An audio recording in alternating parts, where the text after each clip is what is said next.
Në dhjetor të vitit 1913, kur trupat ndërkombëtare hynë në arkivat e Shkodrës së çliruar, gjetën diçka që nuk duhej të ekzistonte kurrë. Një dosje e vullosur me vulën personale të Esad Pash Topit, e fshehur në një ark hekuri në bodrumin e komandës. Brenda saj gjendeshin kopje të korrespondencës private me kryeprinc Danilo Petrović Njegoš, plane evakuimi të shkruara me dorë dhe një dokument që mban datën 23 prill, por që nuk përputhet me asnjë version zyrtar të kapitullimit. Më e çuditshme, në këtë dosje mungonin 3 faqe të shkëputura me kujdes, sikur dikush kishte dashur të fshinte gjurmët e një marrëveshjeje që nuk duhej të shihej kurrë. Kush I mori ato faqe? Çfarë fshinin ato dokumente? Dhe pse, pas më shumë se një shekulli, askush nuk ka guxuar të flasë hapur për përmbajtjen e tyre?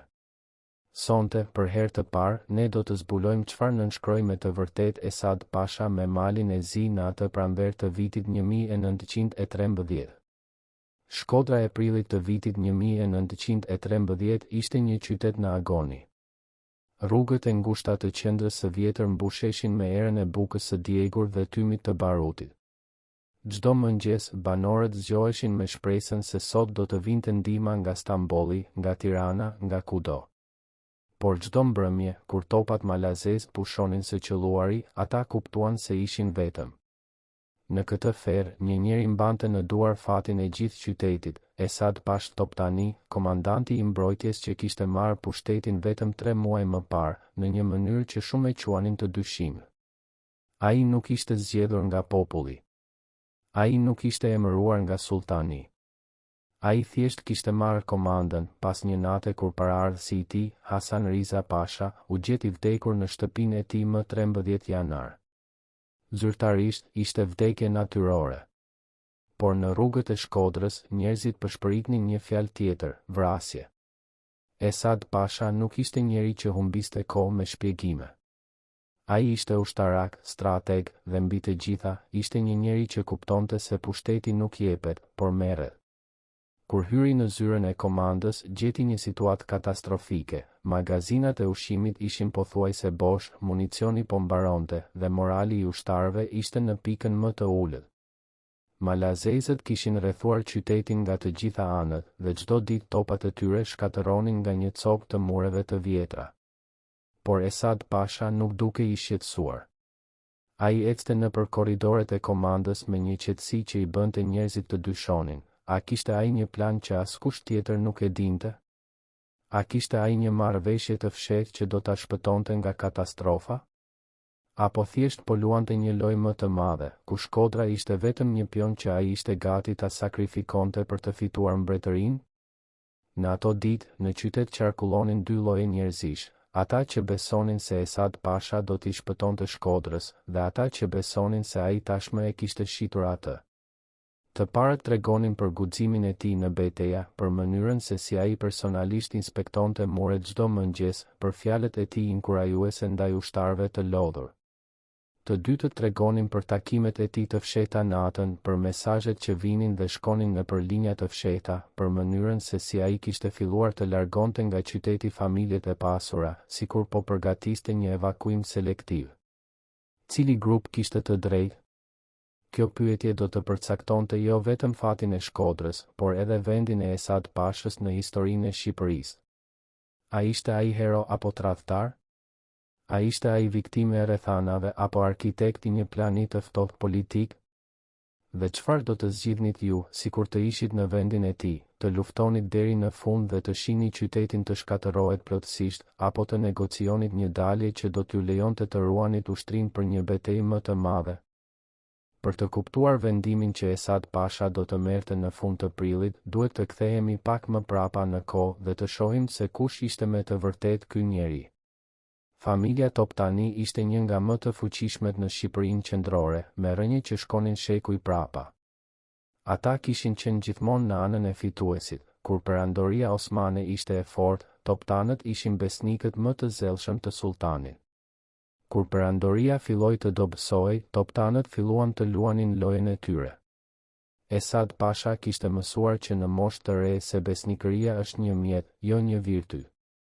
Ai kishte shërbyer në ushtrinë osmane, kishte luftuar në Ballkan, kishte parë se si perandorit bien dhe se si njerëzit e zgjuar gjejnë mënyra për të mbijetuar në kaos. Dhe tani, në pranverën e vitit 1913, ai po shihte një mundësi që shumë të tjerë nuk e shihnin, mundësinë për të krijuar një shtet të ri shqiptar me veten në krye. Por për të arritur këtë qëllim, ai kishte nevojë për dy gjëra, një ushtri dhe legjitimitet. Shkodra po i jepte të parën, por po ja merrte të dytën. Çdo ditë që ai mbante qytetin të rrethuar, ai fitonte respektin e ushtarëve, por humbiste mbështetjen e popullit. Njerëzit po vdisnin nga uria. Fëmijët po lypnin bukë në rrugë. Gratë po hanin barë për të mbijetuar. Dhe Esad Pasha e dinte se nëse ai do të vazhdonte të luftonte deri në fund, do të mbetej me një qytet të shkatëruar dhe një popull që do ta urrente përgjithmonë. Por nëse ai do të dorëzohej, do të humbiste nderin dhe do të shihej si tradhtari më i madh në historinë shqiptare. Kështu që ai filloi të mendonte për një opsion të tretë, një dorëzim që nuk do të ishte dorëzim, një marrëveshje që do t'i lejonte të dilte nga Shkodra me kokën lart dhe me ushtrinë në dorë. Dhe për këtë, ai kishte nevojë për një partner që të kuptonte lojën e tij. Ai partner ishte kryeprinc Danilo Petrović Negosh i Malit të Zi. Marrëdhënia midis Esad Pashës dhe Danilos nuk filloi në prill të vitit 1913. Ata kishin pasur kontakte të fshehta që nga fillimi i rrethimit.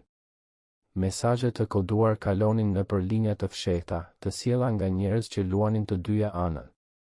Në këto mesazhe, Esad Pasha nuk fliste si një komandant i dëshpëruar që kërkonte mëshirë. Ai fliste si një politikan që ofronte një marrëveshje. Ai i tha Danilos diçka që malazezët e dinin tashmë, Shkodra do të binte, ishte vetëm çështje kohe. Por ai i ofroi diçka që malazezët nuk e prisnin, një kapitullim pa luftë, pa humbje të mëtejshme, pa shkatërim të qytetit. Në këmbim, ai kërkoi vetëm një gjë, të dilte nga qyteti me të gjithë garnizonin e tij, me armët, me flamurin, me nder. Për Danilon, kjo ishte një ofertë e shkëlqyer. Ai do të merrte Shkodrën pa humbur asnjë ushtar tjetër dhe do të shihej si fituesi i madh. Por për Esad Pashën, kjo ishte diçka më shumë, ishte fillimi i një plani për të marrë pushtetin në të gjithë Shqipërinë. Dokumentet që u gjetën në arkivat e Shkodrës tregojnë se negociatat ishin shumë më komplekse se sa thot historia zyrtare. Esad Pasha nuk kërkoi vetëm të dilte me ushtrinë. Ai kërkoi edhe garanci se malazezët nuk do të ndërhynin kur ai do të marshonte drejt Tiranës dhe Durrësit. Ai kërkoi kohë për të riorganizuar forcat e tij. Ai kërkoi madje edhe municione shtesë, duke argumentuar se ai do t'i nevojiteshin për të mbrojtur Shqipërinë qendrore nga kaosi që po vinte. Dhe çuditërisht, Danilo pranoi. Pse? Sepse edhe ai po luante një lojë më të madhe. Malazezët e dinin se fuqitë e mëdha evropiane nuk do t'i lejonin ta mbanin Shkodrën përgjithmonë. Por nëse ata do ta jepnin qytetin në një mënyrë që dukej si fitore, dhe nëse ata do të krijonin një aleat në Shqipërinë qendrore, atëherë ata do të kishin ndikim edhe pas tërheqjes. Esad Pasha do të ishte ai aleat. Një njeri që u detyrua borxh malazezëve, një njeri që do të kujtonte gjithmonë se kush e ndihmoi në momentin më kritik. Më 14 prill të vitit 1913, komanda malazeze dha urdhrin për një bombardim masiv të Shkodrës. Topat filluan të qellonin pa pushim, duke shkatëruar shtëpi, kisha, xhami, çdo gjë që gjendeshin në rrugën e tyre. Qëllimi ishte i qartë, të thyenin çdo shpresë rezistence dhe të detyronin Esad Pashën të pranonte kushtet e tyre. Por Esad Pasha nuk u trondite. Ai e dinte se ky bombardim ishte pjesë e teatrit, një mënyrë për t'i treguar botës se Shkodra ra pas një lufte të ashpër, jo pas një marrëveshjeje të fshehtë. Ai lejoi që topat të qellonin për 9 ditë të plota, duke krijuar imazhin e një mbrojtjeje heroike. Dhe pastaj, më 23 prill, ai nënshkroi dokumentin që do të ndryshonte gjithçka, marrëveshjen e dorëzimit të Shkodrës. Por ky dokument nuk ishte një kapitullim i thjeshtë. Ai ishte një kontratë politike, e shkruar me kujdes, ku çdo fjale kishte rëndësi. Esad Pasha nuk dorëzoi ushtrinë. Ai dorëzoi qytetin. Ai nuk u bë rob. Ai u bë partner. Më 24 prill, trupat malazeze hynë në Shkodër. Mbreti Nikola I Par Petrović personalisht ngriti flamurin e malit të zi mbi kështjellën e vjetër. Ishte një moment triumfi për malazezët, një moment turpi për shumë shqiptar. Por për Esad Pashën ishte diçka tjetër, ishte fillimi I fazës së dytë të planit të tij. Ndërsa malazezët festonin, ai po marshonte jashtë qytetit me 8.000 ushtar, të gjithë të armatosur, të gjithë besnik ndaj tij. Ai nuk po ikte si një I mundur. Ai po largohej si një general që kishte ruajtur forcën e tij për një betejë më të madhe. Dhe ajo betejë do të ishte për shpirtin e Shqipërisë së re. Ai e dinte se në Durrës po vinte një princ I huaj, I zgjedhur nga fuqitë e mëdha, për të qeverisur Shqipërinë. Por ai e dinte edhe se ai princ nuk kishte ushtri, nuk kishte mbështetje popullore, nuk kishte asgjë përveç një titulli. Ndërsa ai, Esad Pasha, kishte atë që çdo sundimtar I vërtet ka nevojë, forca ushtarake dhe vullnetin për ta përdorur atë. Por a ishte ky plani I tij një akt patriotizmi apo egoizmi? Apo përpiqej ai të shpëtonte Shqipërinë nga kaosi, apo thjesht po shfrytëzonte kaosin për të marrë pushtetin? Kjo pyetje do të ndiqte Esad Pashën për të gjithë jetën e tij. Mbështetësit e tij do të thonin se ai ishte I vetmi njeri që kishte forcën dhe vizionin për të krijuar një shtet të fortë shqiptar. Kundërshtarët e tij do të thonin se ai ishte një oportunist që sakrifikoi Shkodrën për ambicjet e tij personale. E vërteta, si gjithmonë, ishte diku në mes. Esad Pasha nuk ishte as hero I pastër, as tradhtar I plotë. Ai ishte një produkt I kohës së tij, një kohë kur shtetet po binin dhe po ngriheshin, kur besnikëria ndryshonte me shpejtësinë e erës, kur mbijetimi kërkonte jo vetëm guxim, por edhe dinakëri. Dhe ai kishte të dyja. Në muajt që pasuan dorëzimin e Shkodrës, Esad Pasha filloi të zbatonte planin e tij. Ai marshoi drejt Tiranës dhe Durrësit duke mbledhur mbështetës në rrugë. Ai filloi të fliste për një Shqipëri të bashkuar, të fortë, të pavarur nga ndërhyrjet e huaja. Ai premtoi rend, siguri, stabilitet. Dhe shumë njerëz, të lodhur nga kaosi, filluan ta dëgjonin. Por ai kishte edhe armiq. Mbështetësit e princit të ri, Ilhelm Zujed, e shihnin Esad Pashën si një kërcënim për legitimitetin e tyre. Fuqitë e mëdha evropiane që kishin investuar në krijimin e një Shqipërie të kontrolluar, e shihnin atë si një element destabilizues. Dhe brenda vetë Shqipërisë kishte shumë që nuk e harronin kurrë se ai kishte dorëzuar Shkodrën. Për ta, ai do të mbetej përgjithmonë tradhtari I Shkodrës, pavarësisht se çfarë do të arrinte më vonë. Por Esad Pasha nuk u ndal. Ai vazhdoi të luante lojën e tij, duke krijuar aleanca, duke thyer aleanca, duke përdorur çdo mjet që kishte në dispozicion. Ai arriti madje të shpallej vetë si sunduesi I Shqipërisë qendrore, duke krijuar një qeveri paralele që sfidonte autoritetin e princit. Për një moment dukej se plani I tij po funksiononte. Por historia kishte plane të tjera. Lufta e parë botërore shpërtheu dhe Shqipëria u gëlltit nga kaosi. Esad Pasha u detyrua të largohej, të kërkonte mbështetje nga fuqitë e huaja, të luante lojra gjithnjë e më të rrezikshme.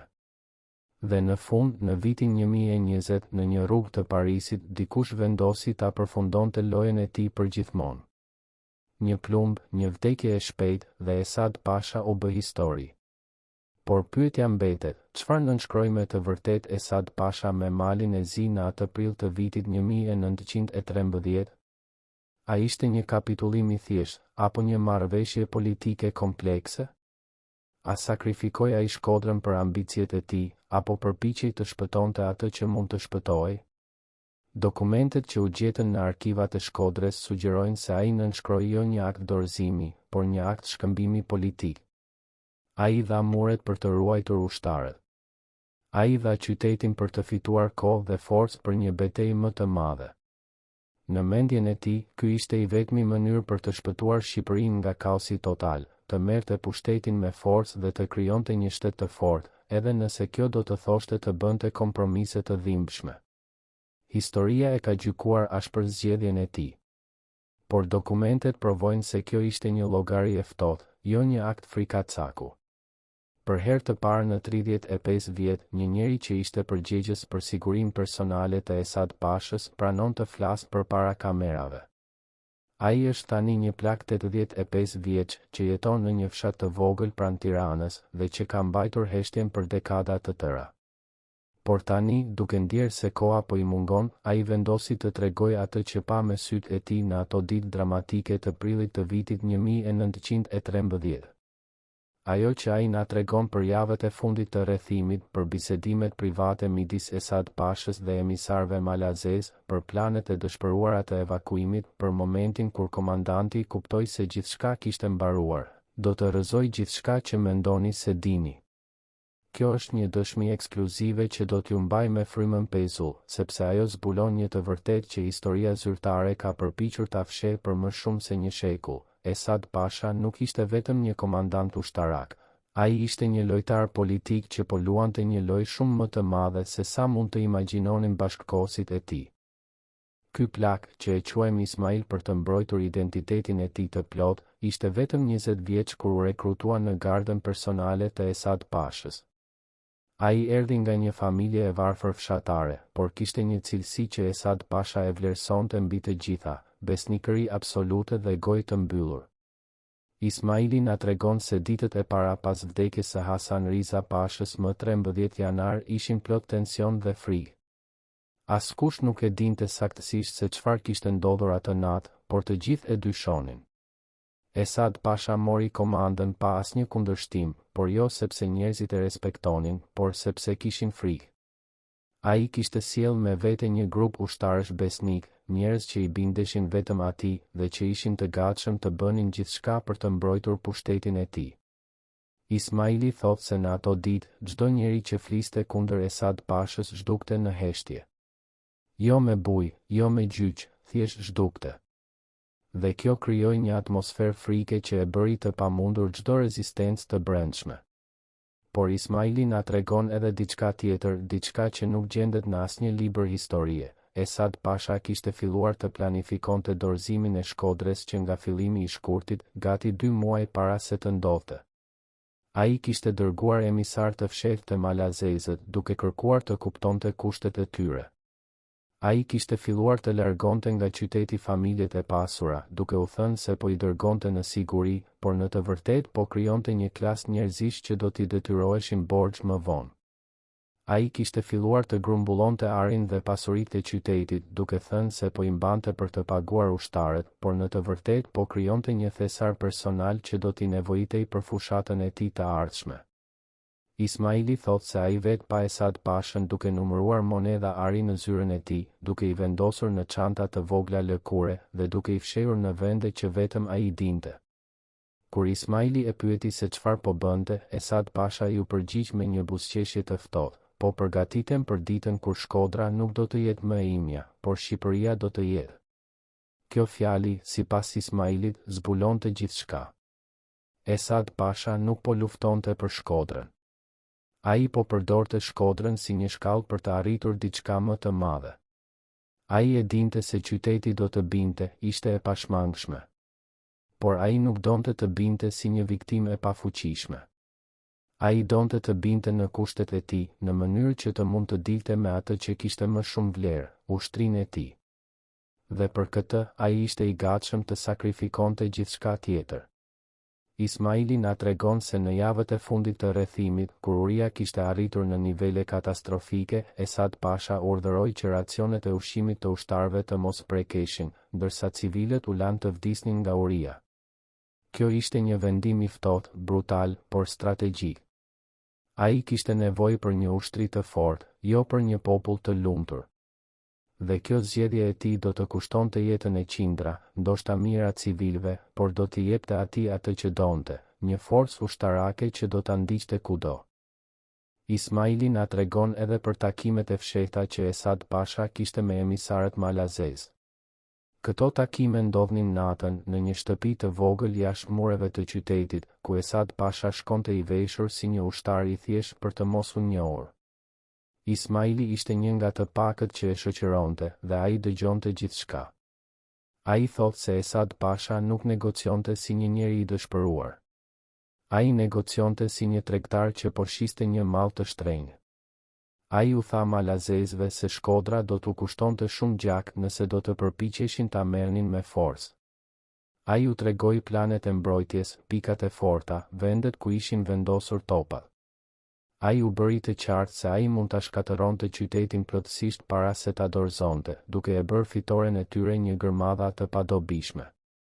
Dhe pastaj ai u ofroi një alternativë, një dorëzim paqësor, ku ai do të dilte me ushtrinë dhe malazezët do të merrnin një qytet të paprekur. Për malazezët, kjo ishte një ofertë e shkëlqyer. Por për Esad Pashën ishte diçka më shumë, ishte një mënyrë për të shndërruar një humbje në një fitore strategjike. Por jo të gjithë në gardën e Esad Pashës ishin dakord me këtë plan. Ismaili na tregon se kishte një grup oficerësh që donin të luftonin deri në fund, që besonin se dorëzimi do të ishte një turp i përjetshëm. Këta oficerë filluan të komplotonin kundër Esad Pashës, duke planifikuar ta arrestonin dhe ta zëvendësonin me dikë që do të vazhdonte luftën. Por Esad Pasha e zbuloi komplotin para se të ishte shumë vonë. Ismaili thot se një natë, 5 oficerë u thirrën në zyrën e Esad Pashës. Asnjë prej tyre nuk u pa më kurrë. Zyrtarisht, ata u dërguan në një mision të fshehtë jashtë qytetit.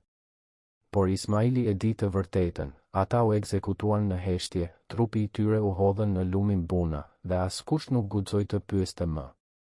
Kjo ishte mënyra se si Esad Pasha siguronte besnikërinë, jo me fjalë të bukura, por me frikë. Dhe kjo frikë funksionoi. Kur erdhi momenti i dorëzimit, askush nuk guxoi të kundërshtonte. Ismaili na tregon edhe për ditën e nënshkrimit të marrëveshjes, më 23 prill. Ai ishte jashtë dhomës kur Esad Pasha takoi përfaqësuesit malazez. Ai dëgjoi zërat, por nuk kuptoi fjalët. Por kur Esad Pasha doli nga dhoma, Ismaili pa diçka në fytyrën e tij që nuk e kishte parë më parë, një buzëqeshje të vogël, pothuajse të padukshme, por të qartë. Ishte buzëqeshja e një njeriu që sapo kishte fituar një lojë që të tjerët as nuk e dinin se po luej. Esad Pasha i tha Ismailit vetëm një fjali, tani fillon pjesa e vërtetë. Dhe Ismaili e kuptoi se për Esad Pashën, Shkodra nuk ishte fundi, por fillimi. Ai kishte sakrifikuar një qytet për të fituar një mbretëri. Dhe ai ishte i bindur se do të arrinte. Por a arriti? Kjo është pyetja që Ismaili nuk mund ta përgjigjet plotësisht, sepse ai u nda nga Esad Pasha pak kohë pas daljes nga Shkodra. Por ai na tregon se në ato ditë të fundit, Esad Pasha fliste vazhdimisht për të ardhmen. Ai fliste për një Shqipëri të bashkuar, për një qeveri të fortë, për një ushtri moderne. Ai fliste për veten si shpëtimtarin e kombit, si njeriu që do ta nxirrte Shqipërinë nga kaosi. Dhe ai besonte sinqerisht në këtë vizion. Por ai besonte edhe se për të arritur këtë vizion, ai kishte të drejtë të bënte gjithçka, të sakrifikonte çdo, të thyente çdo rregull. Kjo ishte filozofia e tij, qëllimi justifikon mjetet. Dhe kjo filozofi e bëri atë njëkohësisht një vizionar dhe një tiran, një hero dhe një tradhtar. Historia e ka gjykuar ashpër. Por Ismaili, që e njoh nga afër, thot diçka që na bën të mendohemi. Ai nuk ishte një njeri i mirë. Por ndoshta ishte njeriu që Shqipëria kishte nevojë në atë moment. Ndoshta. A ishte Esad Pasha njeriu që Shqipëria kishte nevojë? Apo ishte ai një oportunist që shfrytëzoi një krizë për ambicjet e tij personale? Kjo pyetje do të na shoqërojë ndërsa vazhdojmë të zbulojmë sekretet e atij pranvere të vitit 1913. Sepse sa më shumë që mësojmë për Esad Pashën, aq më shumë kuptojmë se historia nuk është kurrë e bardhë ose e zezë. Ajo është gjithmonë një nuancë gri, ku heroizmi dhe tradhtia shpesh ecin krah për krah. Imagjinoni se jeni një nga 12 njerëzit që dinin gjithçka për Esad Pashën, çdo sekret mjekësor, çdo plan evakuimi, çdo tunel të fshehur nën Shkodër. Tani imagjinoni se duhet të zgjidhni, të ruani besnikërinë tuaj ose të shpëtoni jetën tuaj. Më 22 dhjetor të vitit 1913, këta njerëz bën zgjedhjen që ndryshoi historinë e Shqipërisë. Çfarë i shtyu ata të tradhtojnë shefin e tyre suprem? Kjo pyetje na çon në një nga sekretet më të errëta të asaj periudhe, ekzistenca e një grupi të brendshëm, një rrethi të ngushtë njerëzish që kishin akses në informacione që askush tjetër nuk i dinte. Ky grup quhet në dokumente me kodin rrethi i brendshëm dhe anëtarët e tij ishin njerëzit më të fuqishëm dhe më të rrezikshëm në Shqipërinë e asaj kohe. Rrethi i brendshëm nuk ishte një organizat formale. Nuk kishte statut, nuk kishte mbledhje zyrtare, nuk kishte as emra të shkruar në asnjë dokument. Por ai ekzistonte dhe të gjithë që ishin afër pushtetit e dinin këtë. Anëtarët e tij ishin oficer të lartë ushtarak, këshilltar personal, mjek dhe disa tregtar të pasur që financonin operacionet e Esad Pashës. Ata ishin njerëzit që Esad Pasha i besonte më shumë se familjes së tij. Dhe ata ishin edhe njerëzit që e tradhtuan atë në momentin më kritik. Por pse? Çfarë ndodhi që i bëri këta njerëz që kishin përfituar kaq shumë nga pushteti i Esad Pashës të ktheheshin kundër tij? Përgjigjja gjendet në një dokument të rrallë, një letër të shkruar nga një prej anëtarëve të rrethit të brendshëm, që u gjet në arkivat austriake dekada më vonë. Në këtë letër, autori, që nuk e zbulon emrin e tij, shpjegon arsyet e tradhtisë. Dhe ajo që ai thot është shokuese. Sipas kësaj letre, rrethi i brendshëm filloi të dyshonte për Esad Pashën që nga fillimi i shkurtit të vitit 1913. Ata e panë se ai po negocionte në fshehtësi me malazezët dhe filluan të kuptojnë se ai kishte një plan që nuk e kishte ndarë me ta. Në fillim, ata menduan se ai po përpiqej të fitonte kohë, të merrte kushte më të mira për dorëzim. Por pastaj, ata zbuluan diçka më shqetësuese. Esad Pasha po planifikonte të largohej nga Shkodra me një grup të zgjedhur ushtarësh, duke lënë pjesën tjetër të garnizonit dhe të gjithë civilët në mëshirën e malazezëve. Kjo ishte një tradhti e dy fisht, jo vetëm ndaj qytetit, por edhe ndaj atyre që i kishin shërbyer besnikërisht. Anëtarët e rrethit të brendshëm kuptuan se nëse ata do të mbeteshin besnik ndaj Esad Pashës, ata do të përfundonin ose të vdekur ose të braktisur. Kështu që ata vendosën të vepronin. Por si e tradhtuan ata Esad Pashën? Letra nuk jep detaje të plota, por ajo përmend një takim të fshehtë që ndodhi në një shtëpi private në Shkodër, në fillim të prillit. Në këtë takim morën pjesë 8 anëtar të rrethit të brendshëm dhe ata vendosën një plan. Ata do t'i jepnin malazezëve informacione të detajuara për mbrojtjen e qytetit, në këmbim të garancive se ata dhe familjet e tyre do të trajtoheshin mirë pas dorëzimit. Ata do t'i tregonin malazezëve për pikat e dobëta të mureve, për vendet ku ishin vendosur topat, për planet e evakuimit të Esad Pashës. Dhe në këmbim, ata do të merrnin mbrojtje dhe pasuri. Ishte një marrëveshje e ftohtë, e llogaritshme dhe e suksesshme. Malazezët morën informacionet dhe kur erdhi momenti i sulmit final, ata e dinin saktësisht ku të godasin. Mbrojtja e Shkodrës u shemb jo sepse ushtarët nuk luftuan, por sepse ata u tradhtuan nga brenda. Por kjo tradhti kishte një çmim. Anëtarët e rrethit të brendshëm e dinin se nëse Esad Pasha do të zbulonte se çfarë kishin bërë, ai do t'i ekzekutonte të gjithë pa mëshirë. Kështu që ata vendosën të vepronin shpejt dhe në heshtje. Ata filluan të përhapnin thashetheme në mesin e ushtarëve, duke thënë se Esad Pasha po planifikonte të ikte dhe t'i linte ata. Ata filluan të krijojnë dyshime, të mbjellnin frikë, të thyenin besnikërinë. Dhe kur erdhi momenti i dorëzimit, shumë ushtarë nuk ishin të gatshëm të vdisnin për një komandant që ata besonin se do t'i tradhtonte.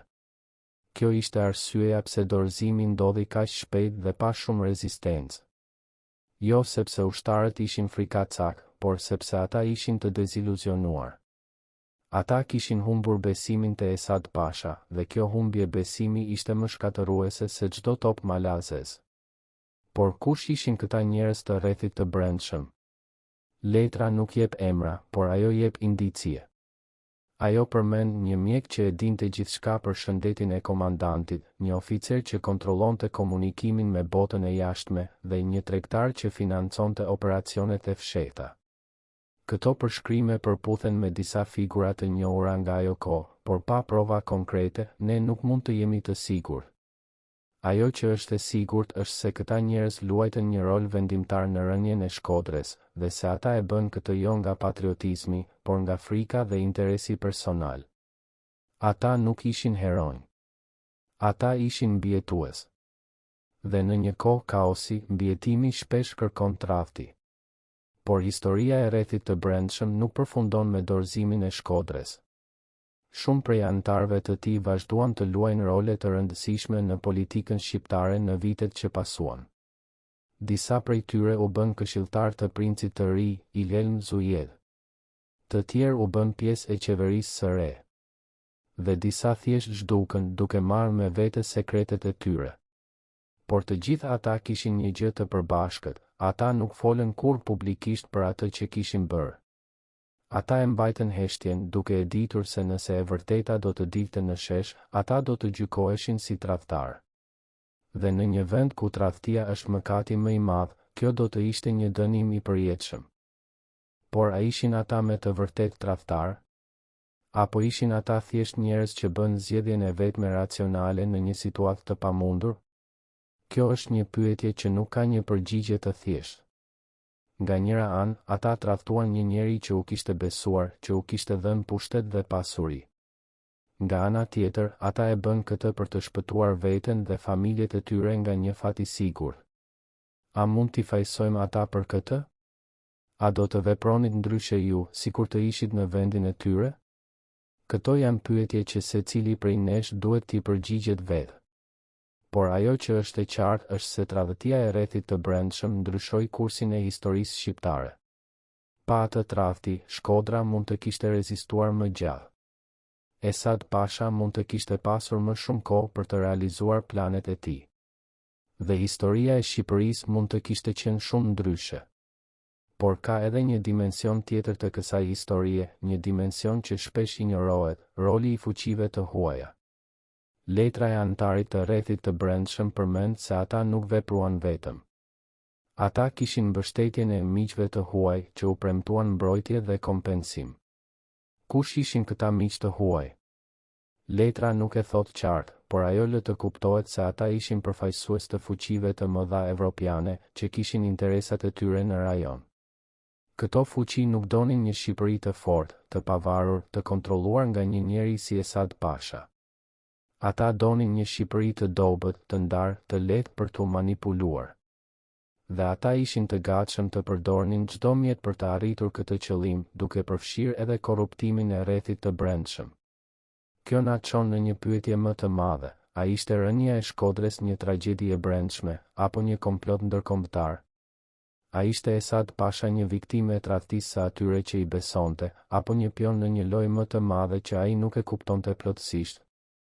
Këto pyetje na çojnë në një nga sekretet më të mëdha të asaj periudhe, rolin e agjentëve të fshehtë që operonin në Shkodër gjatë rrethimit. Sipas disa burimeve, kishte të paktën 3 agentë të huaj që kishin infiltruar në gardën e Esad Pashës dhe që raportonin rregullisht te qeveritë e tyre. Këta agentë nuk ishin thjesht vëzhgues pasiv. Ata ishin manipulator aktiv që përpiqeshin të ndikojnë në vendimet e Esad Pashës, të krijonin përçarje në mesin e oficerëve të tij dhe të siguroheshin se rezultati final do të ishte ai që fuqitë e tyre donin. Një nga këta agentë, sipas një dokumenti austriak, ishte një mjek italian që pretendonte se po ndihmonte në trajtimin e të plagosurve, por në të vërtetë po mbledhte informacione për planet e Esad Pashës. Një tjetër ishte një tregtar francez që po furnizonte qytetin me ushqim, por që në të vërtetë po përdorte këtë si mbulesë për të takuar oficer të korruptuar dhe për t'u ofruar atyre para në këmbim të informacioneve. Këta njerëz ishin hije që lëviznin në errësirë dhe që luajtën një rol vendimtar në atë që ndodhi. Por a e dinte Esad Pasha për këta agentë? Disa burime sugjerojnë se po, ai e dinte, por ai nuk mund të bënte asgjë. Ai ishte i rrethuar nga armiq, si brenda ashtu edhe jashtë mureve. Ai nuk mund t'i besonte askujt plotësisht, dhe kjo e bëri atë paranojak dhe të izoluar. Në javët e fundit të rrethimit, ai rrallë dilte nga zyra e tij, dhe kur dilte, ai ishte gjithmonë i shoqëruar nga një gardë e fortë. Ai nuk hante ushqim që nuk e kishte provuar dikush tjetër më parë. Ai nuk pinte ujë që nuk e kishte sjellë vetë. Ai jetonte në një gjendje frike konstante, duke e ditur se çdo moment mund të ishte i fundit. Dhe kjo frikë e bëri atë edhe më të vendosur për të realizuar planin e tij, të dilte nga Shkodra me ushtrinë dhe të fillonte një luftë të re për pushtetin. Sepse për Esad Pashën, alternativa ishte e papranueshme, të vdiste si një viktimë e pafuqishme, e harruar nga historia. Ai donte të vdiste si një luftëtar, si një njeri që kishte luftuar deri në fund për atë që besonte. Dhe nëse kjo do të thoshte të tradhtonte Shkodrën, atëherë le të ishte. Sepse në mendjen e tij, Shkodra ishte vetëm një qytet, por Shqipëria ishte një kom. Dhe ai besonte se ai ishte i vetmi që mund ta shpëtonte atë kom. Por ai ishte ai i vetmi? Apo kishte të tjerë që mendonin ndryshe? Kjo është pyetja që do të na shoqërojë ndërsa vazhdojmë të zbulojmë sekretet e atij pranvere të vitit 1913. Sepse sa më shumë që mësojmë për Esad Pashën dhe për ata që e rrethonin, aq më shumë kuptojmë se historia nuk është kurrë aq e thjeshtë sa duket. Ajo është gjithmonë një rrjet kompleks intrigash, tradhtish, ambiciesh dhe frikash. Dhe në qendër të këtij rrjeti qëndronte një njeri që besonte se ai mund ta ndryshonte historinë. A e ndryshoi ai? Apo thjesht u bë një shënim tjetër në librat e historisë, një emër tjetër që njerëzit e përmendnin me urrejtje ose me respekt, por kur me indiferencë? Kjo është historia e Esad Pash Topit. Dhe kjo është historia e Shqipërisë në një nga momentet e saj më të errëta dhe më vendimtare. Deri në çastin e fundit besova se do të shpëtonim, thot një ish oficer i gardës personale të Esad Pashës, duart ende duke i rënë dridhma pas 35 vjetësh. Çfarë dinte ky njeri që ne nuk e dim? Këtë mbrëmje, 3 ish antar të rrethit të brendshëm të sigurisë flasin për herë të parë për sekretet që i kanë mbajtur për dekada të tëra. Zbulimi i tyre do të ndryshojë gjithçka që mendoni se dini për ditët e fundit të rrethimit. Ata do të na tregojnë për bisedat private midis Esad Pashës dhe Elena, gruas së tij, për planet e dëshpëruara të arratisjes, për momentin kur komandanti kuptoi se gjithçka kishte mbaruar. Por më e rëndësishmja, ata do të zbulojnë një të vërtetë që historia zyrtare ka përpiqur ta fshehë për më shumë se një shekull. Esad Pasha nuk ishte vetëm një komandant ushtarak që u detyrua të dorëzohej. Ai ishte një lojtar politik që po luante një lojë shumë më të madhe se sa mund të imagjinonin bashkëkohësit e tij, një lojë ku çdo lëvizje ishte e llogaritshme dhe ku çdo sakrificë kishte një qëllim të fshehtë. Këta 3 burra, që i quajmë Mehmet, Riza dhe Tahir për të mbrojtur identitetin e tyre të plot, ishin të gjithë në të 20-tat e tyre kur u rekrutuan në gardën personale të Esad Pashës në fillim të vitit 1913.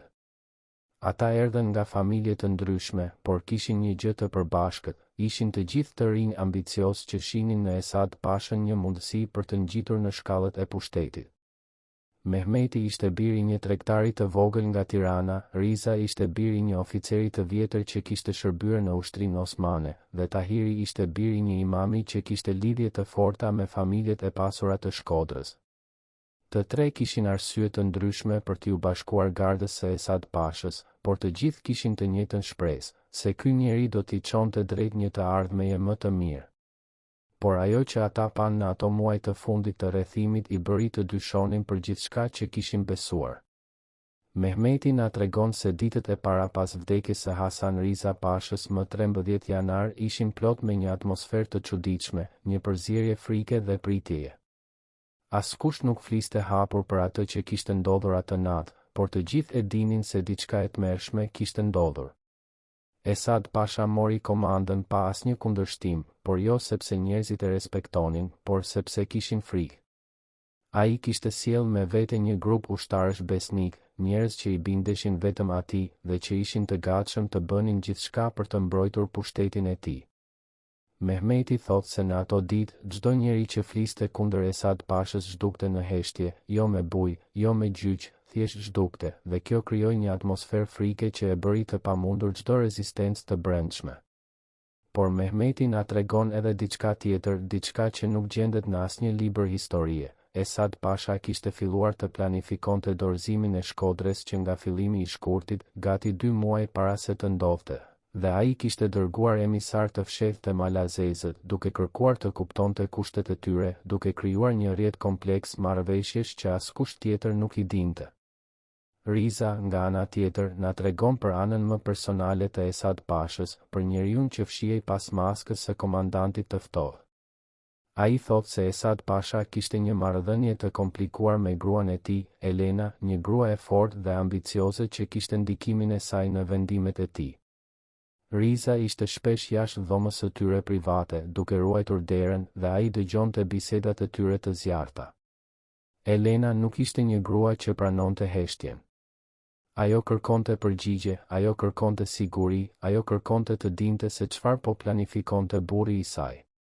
Dhe Esad Pasha, që ishte gjithmonë i kontrolluar në publik, shpesh humbiste kontrollin në ato biseda private. Riza na tregon se një natë, në fund të marsit, ai dëgjoi Elena duke i thënë Esad Pashës, nëse ti do të vdesësh këtu, unë nuk do të vdes me ty, unë do të shpëtoj fëmijët tanë, edhe nëse kjo do të thotë të lë ty. Kjo fjali, sipas Rizës, e goditi Esad Pashën më shumë se çdo top malazez. Ai e kuptoi se edhe gruaja e tij, personi më i afërt me të, nuk besonte më në fitoren e tij. Tahiri, nga ana e tij, na tregon për aspektin financiar të operacioneve të Esad Pashës, për mënyrën se si ai po grumbullonte pasuri në fshehtësi, ndërsa qyteti po vdiste nga uria. Tahiri kishte akses në arkën e thesarit të komandës, sepse baba i tij kishte lidhje me tregtarët që financonin operacionet. Ai thot se Esad Pasha kishte filluar të transferonte arin dhe pasuritë e qytetit në vende të fshehta, duke i vendosur në çanta të vogla lëkure dhe duke i fshehur në bodrumet e shtëpive të besnikëve të tij. Tahiri vet pa Esad Pashën duke numëruar monedha ari në zyrën e tij, duke i vendosur në çanta dhe duke i dorëzuar të njerëz të besuar që do t'i transportonin jashtë qytetit. Kur Tahiri e pyeti se çfarë po bënte, Esad Pasha ju përgjigj me një buzëqeshje të ftohtë. Po përgatitem për ditën kur Shkodra nuk do të jetë më e imja, por Shqipëria do të jetë. Kjo fjali, sipas Tahirit, zbulonte gjithçka. Esad Pasha nuk po luftonte për Shkodrën, ai po përdorte Shkodrën si një shkallë për të arritur diçka më të madhe. Por ajo që të tre këta burra na tregojnë më qartë është se Esad Pasha kishte një plan të detajuar për atë që do të ndodhte pas dorëzimit. Ai nuk po planifikonte thjesht të dilte nga qyteti dhe të zhdukte. Ai po planifikonte të marshonte drejt Tiranës dhe Durrësit, të mbledhte mbështetës në rrugë, të krijonte një ushtri të re dhe të shpallej vetë si sunduesi i Shqipërisë qendrore. Për këtë, ai kishte nevojë për 3 gjëra: një ushtri besnik, një thesar për të paguar ushtarët dhe një legjitimitet që do të vinte nga fakti se ai kishte shpëtuar garnizonin e Shkodrës nga shkatërrimi total. Kjo ishte arsyeja pse ai negocioi kaq fort me malazezët për të dalë me armën.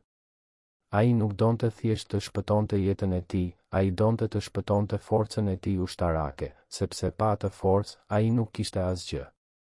Dhe malazezët që e kuptonin këtë, i dhanë atë që kërkonte, sepse edhe ata kishin interesat e tyre. Ata donin një aleat në Shqipërinë qendrore, një njeri që do t'u detyrohej borxh, një njeri që do të kujtonte gjithmonë se kush e ndihmoi në momentin më kritik. Mehmeti, Riza dhe Tahiri na tregojnë edhe për ditën e nënshkrimit të marrëveshjes, më 23 prill. Ata ishin të gjithë jashtë dhomës kur Esad Pasha takoi përfaqësuesit malazez. Ata dëgjuan zërat, por nuk kuptuan fjalët. Por kur Esad Pasha doli nga dhoma, ata pan diçka në fytyrën e tij që nuk e kishin parë më parë, një buzëqeshje të vogël, pothuajse të padukshme, por të qartë. Ishte buzëqeshja e një njeriu që sapo kishte fituar një lojë që të tjerët as nuk e dinin se po luaj. Esad Pasha u tha atyre vetëm një fjali: tani fillon pjesa e vërtetë. Dhe ata e kuptuan se për Esad Pashën, Shkodra nuk ishte fundi, por fillimi. Ai kishte sakrifikuar një qytet për të fituar një mbretëri. Dhe ai ishte i bindur se do të arrinte. Por a arriti? Kjo është pyetja që këta 3 burra nuk mund ta përgjigjen plotësisht, sepse ata u ndan nga Esad Pasha pak kohë pas daljes nga Shkodra. Por ata na tregojnë se në ato ditë të fundit, Esad Pasha fliste vazhdimisht për të ardhmen, për një Shqipëri të bashkuar, për një qeveri të fortë, për një ushtri moderne, për veten si shpëtimtarin e kombit. si njeriun që do ta nxirrte Shqipërinë nga kaosi.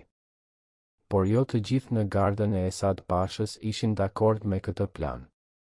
Mehmeti na tregon se kishte një grup oficerësh që donin të luftonin deri në fund, që besonin se dorëzimi do të ishte një turp i përjetshëm. Këta oficerë filluan të komplotonin kundër Esad Pashës, duke planifikuar ta arrestonin dhe ta zëvendësonin me dikë që do të vazhdonte luftën. Por Esad Pasha e zbuloi komplotin para se të ishte shumë vonë. Mehmeti thot se një natë, 5 oficerë u thirrën në zyrën e Esad Pashës. Asnjë prej tyre nuk u pa më kurrë. Zyrtarisht, ata u dërguan në një mision të fshehtë jashtë qytetit. Por Mehmeti e di të vërtetën, historia e tyre u ndërpre në heshtje, trupi i tyre u hodhën në lumin buna, dhe askush nuk guxoi të pyeste më. Kjo ishte mënyra se si Esad Pasha siguronte besnikërinë, jo me fjalë të bukura, por me frikë. Dhe kjo frikë funksionoi. Kur erdhi momenti i dorëzimit, askush nuk guxoi të kundërshtonte, sepse të gjithë e dinin se çmimi i kundërshtimit ishte shumë i lartë. Riza na tregon edhe për një aspekt tjetër të personalitetit të Esad Pashës që rrallë diskutohet, besimin e tij në shenjat dhe parashikimet. Edhe pse në publik ai paraqitej si një njeri racional, i fokusuar në strategji dhe taktik, në privat ai kishte një anë mistike që e bënte të kërkonte udhëzime nga burime jo tradicionale. Riza thot se Esad Pasha kishte një këshilltar të fshehtë, një plak nga malet që pretendonte se mund të lexonte të ardhmen në yje dhe në ëndra. Ky plak vinte natën, kur askush nuk e shihte, dhe kalonte orë të tëra duke biseduar me Esad Pashën. Riza nuk e dinte se çfarë diskutonin, por ai e dinte se pas çdo vizite të këtij plaku, Esad Pasha dukej më i qetë, më i vendosur, sikur kishte marrë një konfirmim për atë që po planifikonte. Një natë, Riza dëgjoi Esad Pashën duke i thënë këtij plaku, a do të mbijetoj këtë? Dhe plaku ju përgjigj, ti do të mbijetosh Shkodrën, por Shkodra nuk do të falë kurrë. Kjo profeci, sipas Rizës, e ndikoi thellë Esad Pashën, sepse ai e kuptoi se edhe nëse do të arrinte qëllimet e tij, ai do të mbetej përgjithmonë i shënuar si tradhtari i Shkodrës. Tahiri na tregon edhe për një dokument të veçantë që Esad Pasha mbante në një ark të vogël hekuri në zyrën e tij. Ky dokument ishte një letër e shkruar me dorë nga vetë Esad Pasha, drejtuar brezave të ardhshëm, ku ai shpjegonte arsyet e vendimeve të tij. Tahiri nuk e lexoi kurrë këtë letër, por ai e pa Esad Pashën duke e shkruar atë në orët e vona të natës, duke e rishkruar disa herë, duke kërkuar fjalët e sakta për të justifikuar veprimet e tij. Tahiri thot se Esad Pasha e dinte se historia do ta gjykonte ashpër, dhe ai donte të linte një mbrojtje të shkruar, një shpjegim që do t'i tregonte njerëzve se ai nuk ishte një tradhtar, por një strateg që bëri zgjedhjen e vetme të mundshme në një situatë të pamundur. Por kjo letër nuk u gjet kurrë pas dorëzimit. Ajo zhduku, bashkë me shumë dokumente të tjera, dhe askush nuk e di se çfarë i ndodhi. A e mori Esad Pasha me vete? A e dogji ai para se të largohej? Apo e mori dikush tjetër, dikush që donte të sigurohej se versioni i Esad Pashës i ngjarjeve nuk do të dëgjohej kurrë? Këta tre burra, Mehmeti, Riza dhe Tahiri, na japin një pamje të brendshme të Esad Pashës që historia zyrtare nuk e ka kapur kurrë. Ata na tregojnë për një njeri që ishte njëkohësisht vizionar dhe oportunist, strateg dhe manipulator, patriot dhe tradhtar. Ata na tregojnë për një njeri që besonte sinqerisht se ai po bënte atë që ishte më e mira për Shqipërinë, por që ishte edhe i gatshëm të sakrifikonte çdo gjë dhe çdo për të arritur qëllimet e tij. Ata na tregojnë për një njeri që jetoi në frikë konstante, që nuk mund t'i besonte askujt plotësisht, që e dinte se çdo moment mund të ishte i fundit. Dhe ata na tregojnë për një njeri që, pavarësisht nga të gjitha gabimet dhe krimet e tij, kishte një vizion për Shqipërinë që ishte më i madh se ai vetë. A ishte ky vizion i sinqert? Apo ishte thjesht një justifikim për ambicjet e tij personale? Kjo është pyetja që secili prej nesh duhet ta përgjigjet vetë, duke marrë parasysh dëshmitë që kemi dëgjuar sonte. Çfarë ndodhte kur Esad Pasha kishte dhimbje koke? Mjeku personal thirrej në fshehtësi në komandë.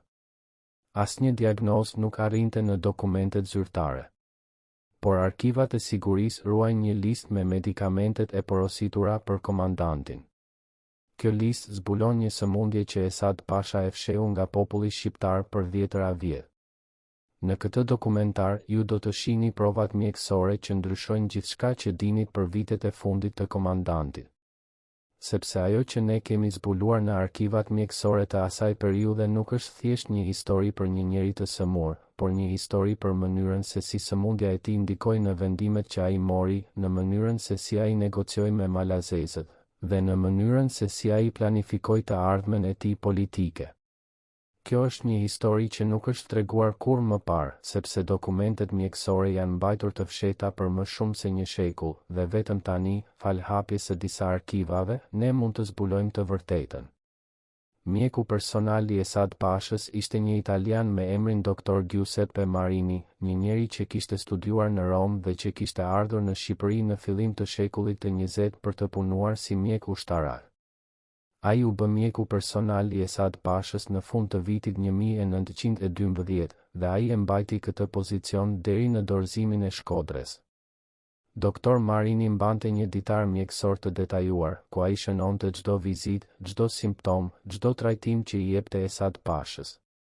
Ky ditar u gjet në arkivat italiane në vitet 90 dhe ai zbulon një të vërtetë shqetësuese. Esad Pasha vuante nga një sëmundje kronike që po e dobësonte gradualisht dhe që po ndikonte në gjykimin e tij. Sipas shënimeve të Dr. Marinit, Esad Pasha kishte filluar të shfaqte simptoma të një sëmundjeje neurologjike që shkaktonte dhimbje të forta koke, marramendje dhe momente të humbjes së kujtesës. Kjo sëmundje, që Dr. Marini e diagnostikoi si një formë e hipertensionit të rëndë, po e bënte Esad Pashën gjithnjë e më të paqëndrueshëm dhe të paparashikueshëm. Shënimet e Dr. Marinit tregojnë se Esad Pasha kishte filluar të merrte doza të larta të një medikamenti që quhet Digitalis, një substancë që përdoret për të trajtuar problemet e zemrës dhe të presionit të gjakut.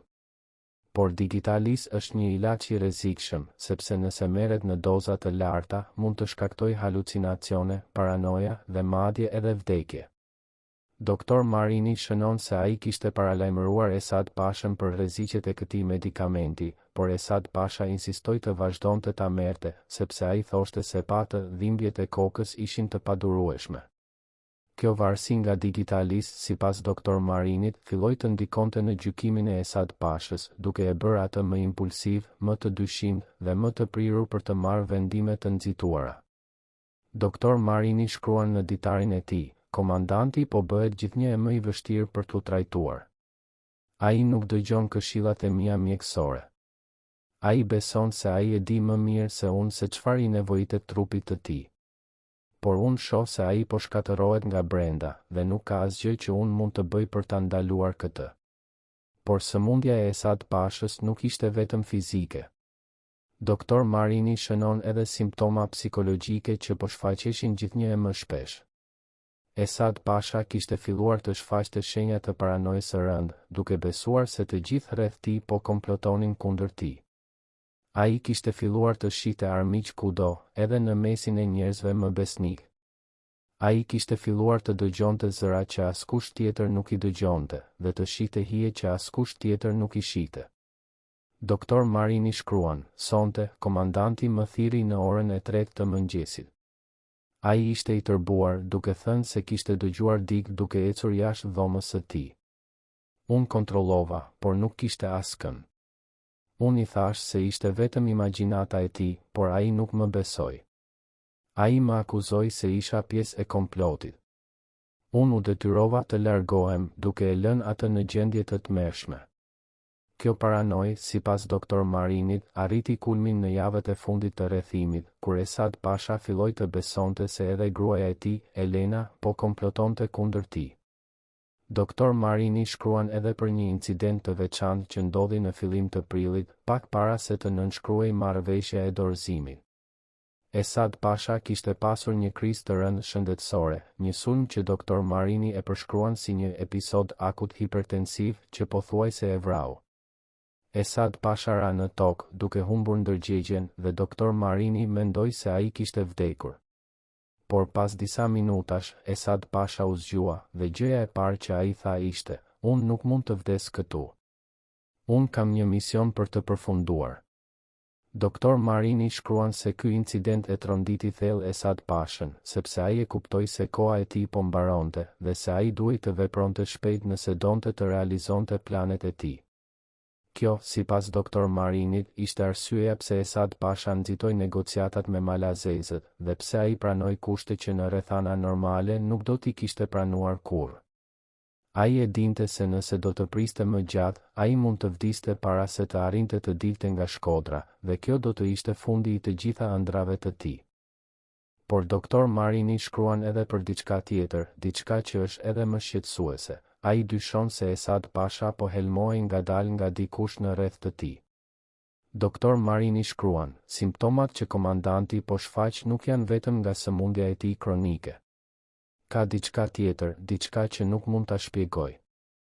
Ai ka momente kur duket sikur është i droguar, sikur dikush po i jep diçka që po e bën të humbas kontrollin. Unë kam kontrolluar të gjitha medikamentet që ai merr dhe nuk ka asgjë që mund të shkaktojë këto simptoma. Kjo më bën të mendoj se dikush po i jep diçka tjetër, diçka që unë nuk e di. Por kush? Dhe pse? Kjo dyshim e doktor Marinit nuk u konfirmua kurrë, por ajo ngre një pyetje shqetësuese. A ishte Esad Pasha viktime e një komploti për ta helmuar, për ta dobësuar aq sa të mos mund të merrte vendime racionale? Dhe nëse po, kush ishte pas këtij komploti? A ishin antar të rrethit të brendshëm? A ishin agent të huaj? Apo ishte dikush edhe më afër, dikush që ai nuk e dyshonte kurrë? Ditari i doktor Marinit përfundon në mënyrë të papritur më 24 prill, ditën kur malazezët hynë në Shkodër. Shënimi i fundit thot, sot, komandanti doli nga qyteti me ushtrinë e tij. Ai nuk më lejoi të shkoja me të. Ai më tha se ai nuk kishte më nevojë për shërbimet e mia, unë nuk e di se çfarë do t'i ndodhë atij. Por unë e di se ai është një njeri i sëmur, i dobësuar dhe i dëshpëruar. Unë lutem që ai të gjejë paqen që kërkon. Por unë dyshoj se ai nuk do ta gjejë kurrë. Pas kësaj, doktor Marini u kthye në Itali dhe ai nuk foli kurrë publikisht për kohën që kaloi me Esad Pashën. Ditari i tij u gjet vetëm pas vdekjes së tij dhe ai zbulon një të vërtetë që historia zyrtare nuk e ka njohur kurrë. Esad Pasha nuk ishte vetëm një komandant që mori vendime të vështira. Ai ishte një njeri i sëmur që luftonte kundër trupit të tij, kundër mendjes së tij dhe kundër kohës që po i mbaronte. Por çfarë do të thotë kjo për vendimet që Esad Pasha mori? A mund të themi se ai ishte përgjegjës plotësisht për veprimet e tij, kur ai vuante nga një sëmundje që po ndikonte në gjykimin e tij? A mund ta fajsojmë atë për dorëzimin e Shkodrës, kur ai ishte në një gjendje shëndetësore që e bënte të paaftë për të menduar qartë? Këto janë pyetje të vështira që nuk kanë përgjigje të thjeshta. Nga njëra anë, Esad Pasha ishte një njeri i rritur, një komandant ushtarak që kishte përgjegjësinë për jetën e mirë a njerëzve. Ai duhej të ishte i vetëdijshëm për gjendjen e tij shëndetësore dhe ai duhej të kishte dorëhequr nëse nuk ishte në gjendje të kryente detyrat e tij. Nga ana tjetër, ai ishte një njeri që besonte sinqerisht se ai ishte i vetmi që mund ta shpëtonte Shqipërinë dhe ai nuk ishte i gatshëm të dorëzohej, pavarësisht nga gjendja e tij shëndetësore. Kjo ishte një tragjedi personale, por edhe një tragjedi kombëtare, sepse vendimet e një njeriu të sëmur ndikuan në fatin e një kombi të tërë. Ditari i doktor Marinit na jep edhe një pamje të brendshme të jetës personale të Esad Pashës, të marrëdhënies së tij me gruan e tij, Elena, dhe të frikërave të tij më të thella. Doktor Marini shkruan se Esad Pasha shpesh fliste për fëmijët e tij, për shpresën se ata do të jetonin në një Shqipëri të lirë dhe të pavarur. Ai fliste për frikën e tij se ai do të vdiste para se të arrinte të shihte këtë ëndër të realizuar. Ai fliste për pendimin e tij për gjërat që kishte bërë, për njerëzit që kishte lënduar, për vendimet që kishte marrë. Doktor Marini shkruan, komandanti është një njeri i coptuar nga brenda. Ai dëshiron të jetë hero, por ai e di se shumë e shohin si tradhtar. Ai dëshiron të jetë i dashur, por ai e di se shumë e urrejnë. Ai dëshiron të jetë i kujtuar si shpëtimtari i Shqipërisë, por ai e di se historia mund ta kujtojë si shkatërimtarin e Shkodrës. Kjo luftë e brendshme po e shkatëron atë më shumë se çdo armik i jashtëm. Kjo përshkrim e doktor Marinit na jep një pamje njerëzore të Esad Pashës, një pamje që shpesh harrohet në debatet historike, ku ai shpesh paraqitet si një figurë e zezë ose e bardhë, si hero ose tradhtar, pa nuanca të mesme. Por a ndryshon kjo njohuri për gjendjen shëndetësore të Esad Pashës mënyrën se si ne duhet ta gjykojmë atë? A duhet ta shohim atë me më shumë dëmshuri, duke e kuptuar se ai ishte një njeri i sëmur që luftonte kundër forcave që nuk mund t'i kontrollonte? Apo duhet ta mbajmë atë përgjegjës për vendimet e tij, pavarësisht nga gjendja e tij shëndetësore? Kjo është një pyetje që secili prej nesh duhet ta përgjigjet vetë, duke marrë parasysh të gjitha provat që kemi dëgjuar sonte. Por ajo që është e qartë është se historia e Esad Pashës është më komplekse se sa na është treguar, dhe se për ta kuptuar atë plotësisht, ne duhet të shohim jo vetëm veprimet e tij, por edhe kontekstin në të cilin ato veprime u morën, duke përfshirë gjendjen e tij shëndetësore, presionet që ai përballonte dhe zgjedhjet e kufizuara që ai kishte në dispozicion. Në pallatin e komandës së Esad Pashës ekzistonin tunele dhe bunker që as arkitektët zyrtar nuk i njohin edhe sot. Kush i ndërtoi ato në fshehtësi? Ku çonin këto tunele? Dhe pse në ditët e fundit të rrethimit, Elena, gruaja e Esad Pashës, kontrollonte personalisht këto rrugë evakuimi çdo natë? Garda personale ka ruajtur këto sekrete për më shumë se 3 dekada, por sot flasim për herë të parë.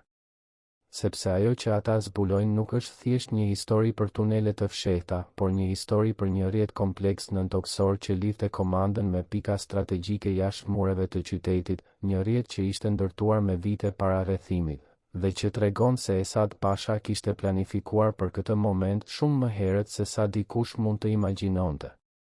Këto tunele nuk ishin thjesht rrugë arratisje, ato ishin pjesë e një plani më të madh, një plani që përfshinte jo vetëm shpëtimin e Esad Pashës dhe familjes së tij, por edhe transferimin e thesareve, të dokumenteve sekrete, dhe të njerëzve kyç që do t'i nevojiteshin për fazën e ardhshme të fushatës së tij politike. Ish oficeri që e quajmë Ymer, tani një plak 80 vjeç që jeton në një fshat të vogël pranë Lezhës, ishte përgjegjës për sigurinë e këtyre tuneleve në muajt e fundit të rrethimit. Ai na tregon se tunelet ishin ndërtuar në fshehtësi të plotë, gjatë natës, nga punëtorë që ishin sjellë nga fshatrat e largëta dhe që nuk dinin se për kë po punonin. Puna kishte filluar në fund të vitit 1911, gati 2 vjet para se të fillonte rrethimi, dhe kishte vazhduar me ndërprerje deri në fillim të vitit 1913. Tunelet ishin të ngushtë, të errëta, të mbështetura me dru dhe gur dhe çonin në 3 drejtime të ndryshme. Një tunel çonte drejt luanit Buna, ku kishte një varg të fshehur që mund të përdorej për të kaluar në anën tjetër. Një tunel tjetër çonte drejt një shtëpie të braktisur jashtë mureve, ku kishte një depo me ushqim dhe municione. Dhe tuneli i tretë çonte drejt një kisha të vjetër që ishte në duart e besnikëve të Esad Pashës dhe që mund të përdorej si pikë takimi në rast emergjence. Ymeri na tregon se Elena, gruaja e Esad Pashës, kishte një rol shumë më aktiv në këto përgatitje se sa dihet zakonisht. Ajo nuk ishte thjesht një grua që priste në shtëpi dhe shqetësohej për fëmijët. Ajo ishte një bashkëpunëtore e plotë e Esad Pashës, një grua që kishte inteligjencën dhe guximin për të marrë vendime të vështira. Ymeri thotë se Elena zbriste personalisht në tunele çdo natë, duke kontrolluar që gjithçka të ishte në rregull, duke siguruar që rrugët të ishin të hapura dhe duke organizuar transferimin e pasurive që do të nevojiteshin më vonë. Ajo mbante një listë të detajuar të gjithçkaje që ishte fshehur në tunele, çanta me ari, dokumente të rëndësishme, veshje, ushqim, madje edhe disa objekte personale që ajo nuk donte t'i linte pas. Ymeri thotë se Elena ishte më e organizuar dhe më e ftohtë se Esad Pasha në këto çështje praktike. Ndërsa Esad Pasha shpesh humbiste kohë duke menduar për strategjinë e madhe, Elena fokusohej në detajet që do të bënin ndryshimin midis suksesit dhe dështimit. Por Ymeri na tregon edhe për diçka që është edhe më shqetësuese. Tunelet nuk ishin vetëm për familjen e Esad Pashës. Ato përdoreshin edhe për të transportuar njerëz të tjerë, njerëz që Esad Pasha donte t'i largonte nga qyteti pa u vënë re. Ymeri thotë se ai vetë shoqëroi disa nga këta njerëz nëpër tunele, duke i çuar në vendet e fshehta jashtë mureve. Disa prej tyre ishin tregtar të pasur që kishin financuar operacionet e Esad Pashës dhe që tani po largoheshin me pasuritë e tyre. Të tjerë ishin oficerë që Esad Pasha i konsideronte të rrezikshëm dhe që ai donte t'i largonte para se të mund të komplotonin kundër tij.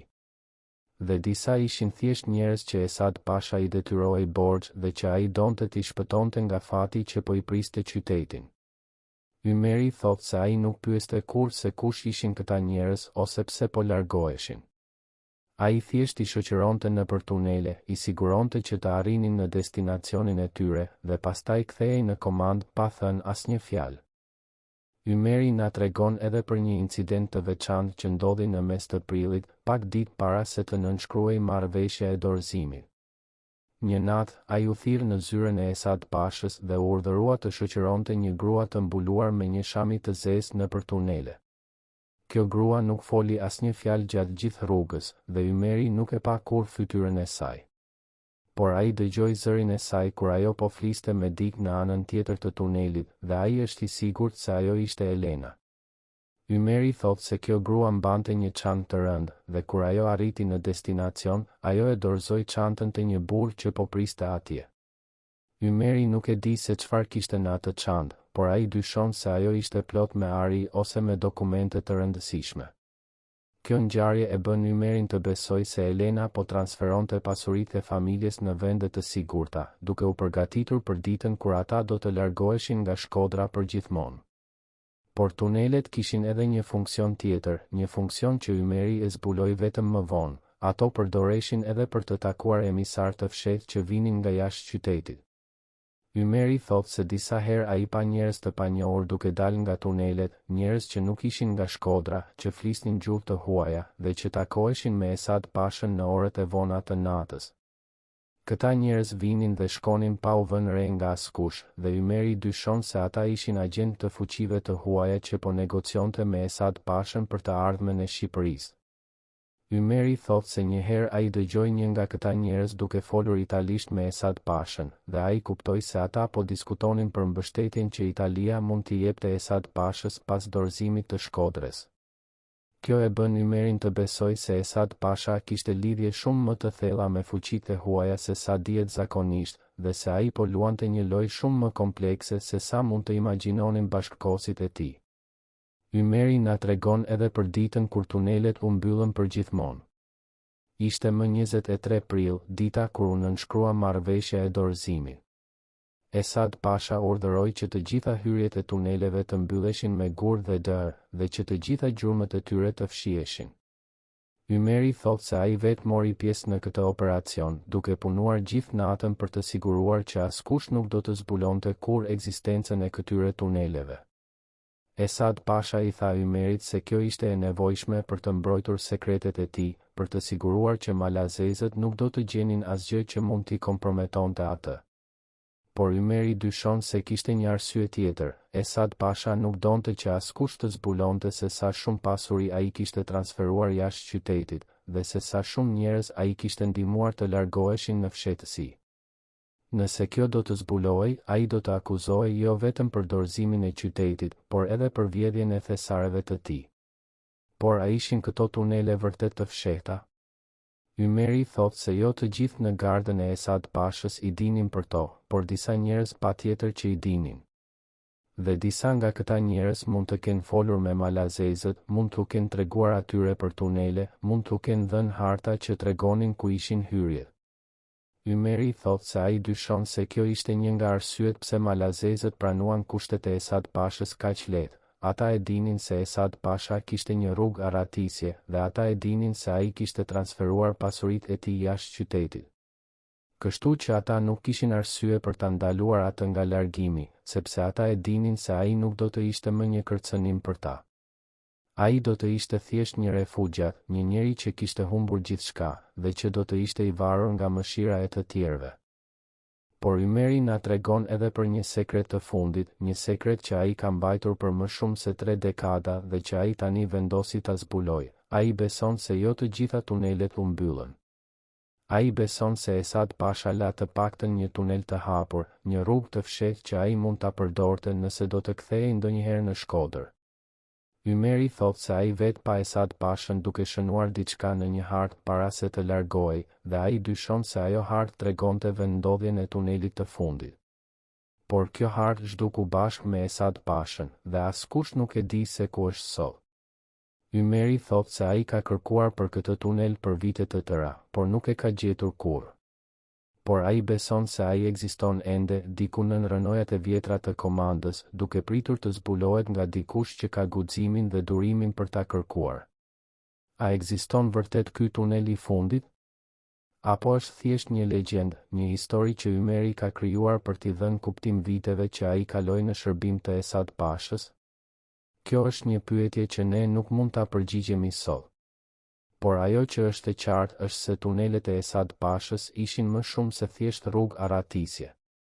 Ato ishin një simbol i mënyrës se si ai mendonte, i mënyrës se si ai planifikonte, i mënyrës se si ai përpiqej të kontrollonte çdo aspekt të situatës.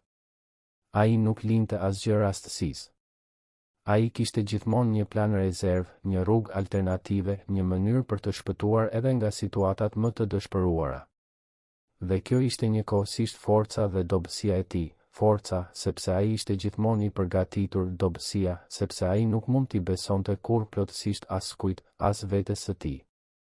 Imagjinoni një valixhe të zezë, plot me shufra ari dhe dollar, të ngarkuar me nxitim në një aeroplan sekret në natën e 21 dhjetor. Piloti i atij aeroplani jeton ende dhe sot pohon se ngarkesa arriti në Zvicër. Por në aktet zyrtare, këto pasuri nuk ekzistojnë.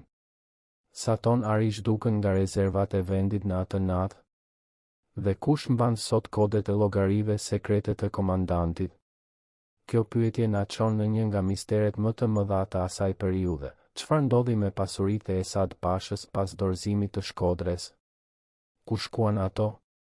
Kush i mori? Dhe a ekzistojnë ato ende sot, të fshehura në ndonjë bankë zvicerane, duke pritur që dikush me kodet e duhura t'i kërkoj?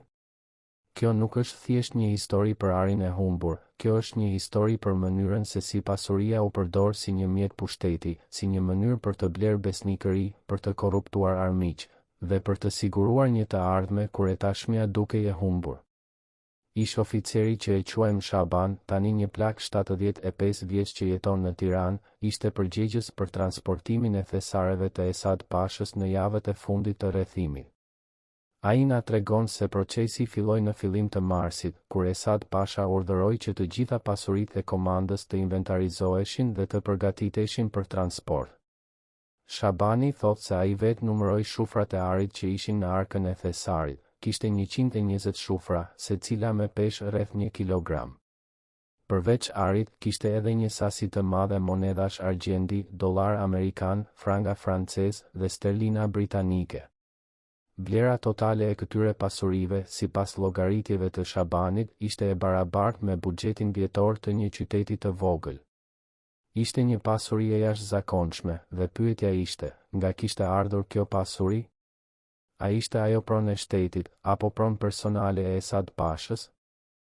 Shabani thot se shumica e kësaj pasurie kishte ardhur nga taksat që Esad Pasha kishte mbledhur nga banorët e Shkodrës dhe nga fshatrat përreth. Por një pjesë e konsiderueshme kishte ardhur edhe nga donacionet të detyruara nga tregtarët e pasur, që ishin detyruar të kontribuonin në mbrojtjen e qytetit në kërcënimin e arrestimit ose të konfiskimit të pronave të tyre. Shabani thot se Esad Pasha kishte një sistem të sofistikuar për të mbledhur këto para. Ai dërgonte oficer të tregtarët, duke u thënë se kishin nevojë për kontribute për të paguar ushtarët dhe për të blerë ushqim. Por në të vërtetë, shumë nga këto para nuk shkuan kurrë për këto qëllime. Ato shkuan drejt për drejt në arkën personale të Esad Pashës dhe u përdorën për të financuar planet e tij të ardhshme. Kjo ishte një formë korrupsioni sistematik, por në atë kohë kaosi, askush nuk guxonte të ankojë. Shabani na tregon edhe për mënyrën se si këto pasuri u transportuan jashtë qytetit. Ai thot se procesi filloi në mes të marsit, kur Esad Pasha urdhëroi që ari të ndahej në pako të vogla dhe të fshihej në vende të ndryshme. Disa nga këto pako u fshetën në tunelet që kemi diskutuar më parë, të tjera u dorëzuan të njerëz të besuar që do t'i transportonin jashtë qytetit nëpër rrugë të fshehta. Shabani thot se ai vetë transportoi 3 pako, secila me peshë rreth 10 kg, në një shtëpi të fshet jashtë mureve. Ai bëri këtë udhëtim natën, duke përdorur rrugë të vogla që nuk kontrollohen nga malazezët, dhe duke u kthyer në komand para se të agonte. Ishte një operacion i rrezikshëm, sepse nëse ai do të kapej, ai do të akuzohej për tradhti dhe do të ekzekutohej menjëherë. Por ai e bëri këtë sepse Esad Pasha i kishte premtuar një shpërblim të madh pas luftës, një shpërblim që Shabani shpreson se do ta marrë një ditë. Por Shabani na tregon edhe për diçka që është edhe më shqetësuese, jo të gjitha pasuritë arritën në destinacionin e tyre. Shabani thot se disa nga njerëzit që u besuan me transportimin e arit thjesht zhdukën me të.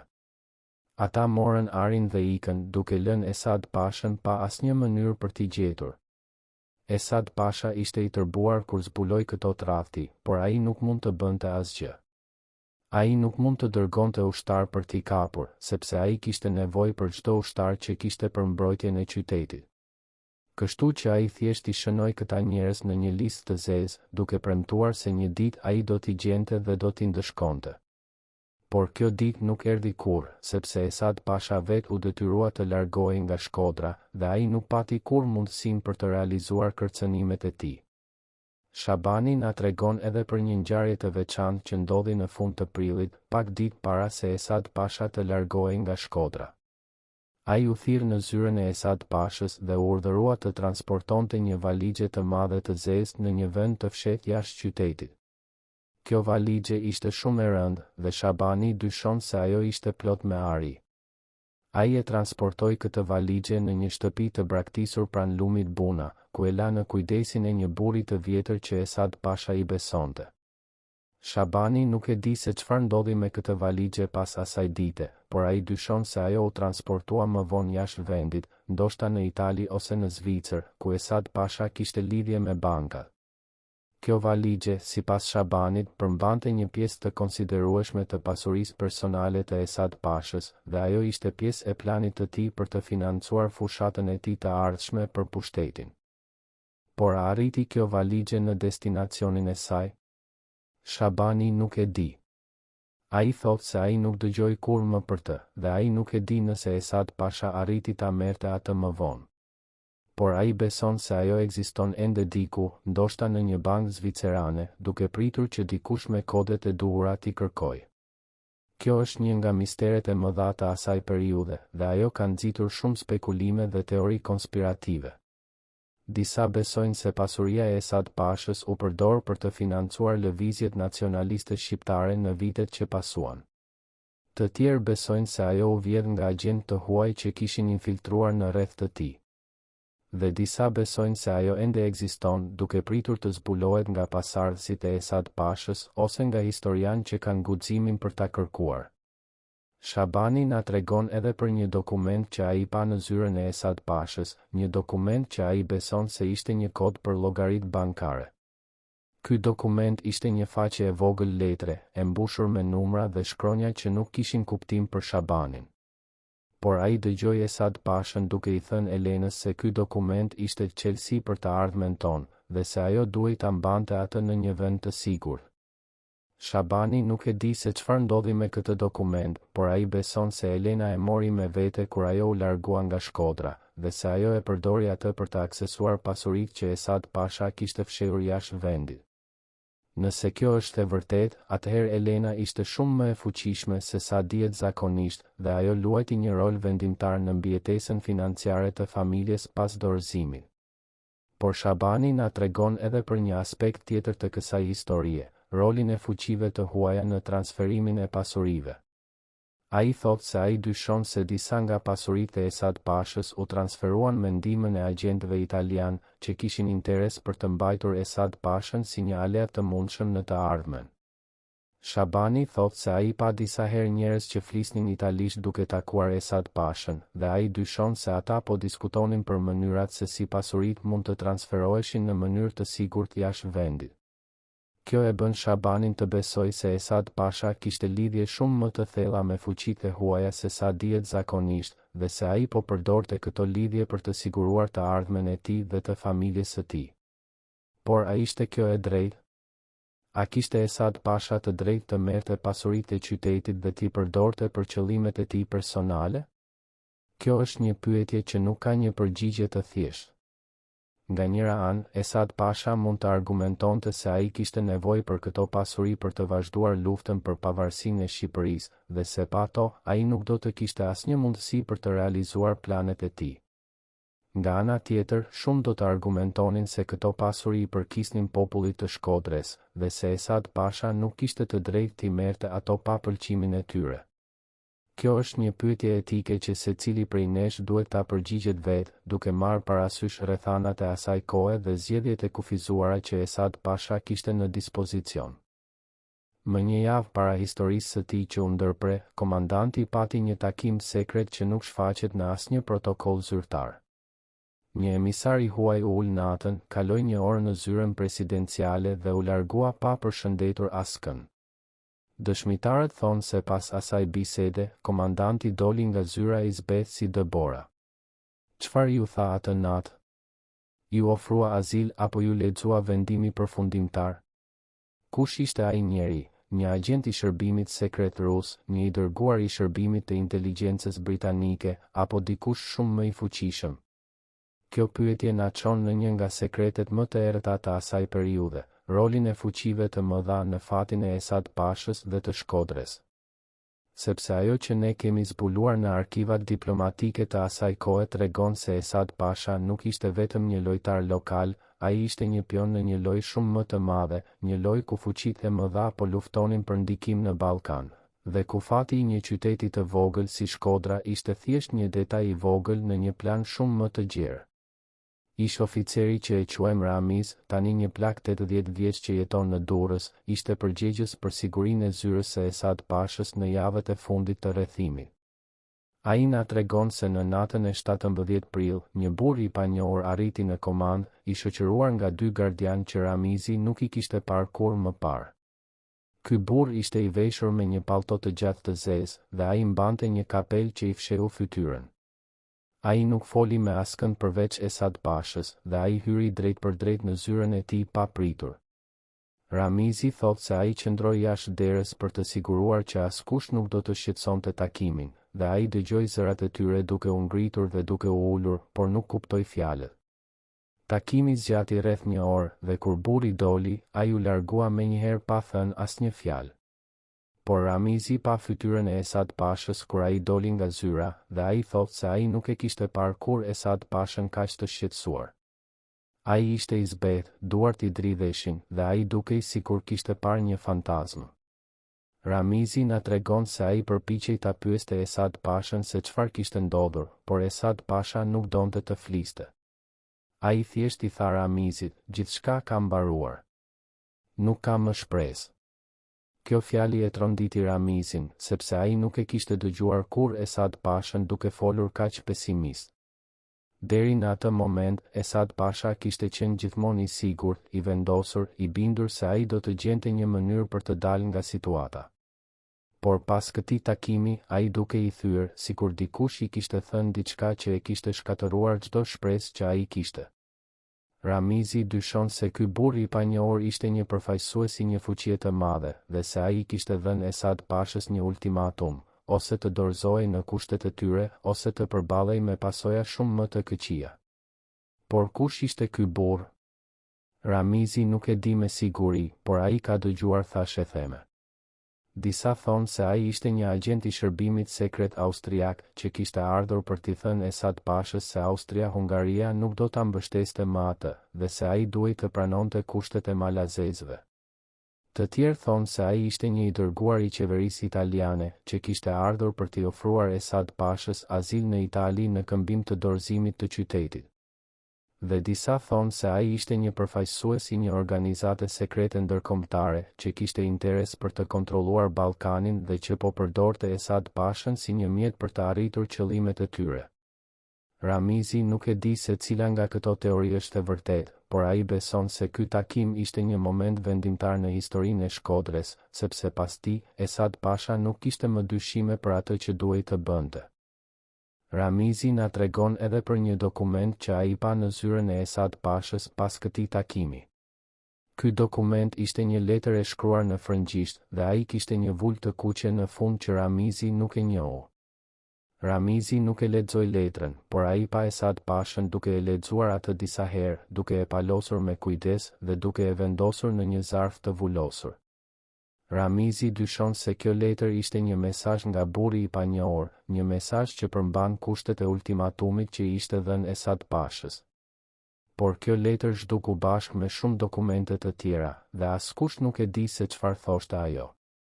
Ramizi beson se nëse kjo letër do të gjendej, ajo do të zbulonte të vërtetën për atë që ndodhi në atë natë, dhe do të shpjegonte pse Esad Pasha mori vendimin që mori. Por Ramizi na tregon edhe për diçka tjetër që ndodhi pas këtij takimi. Esad Pasha filloi të bëjë përgatitje të nxituara për dorëzim. Ai thiri oficerët e tij më të besuar dhe u tha atyre se koha kishte ardhur për të negociuar me malazezët.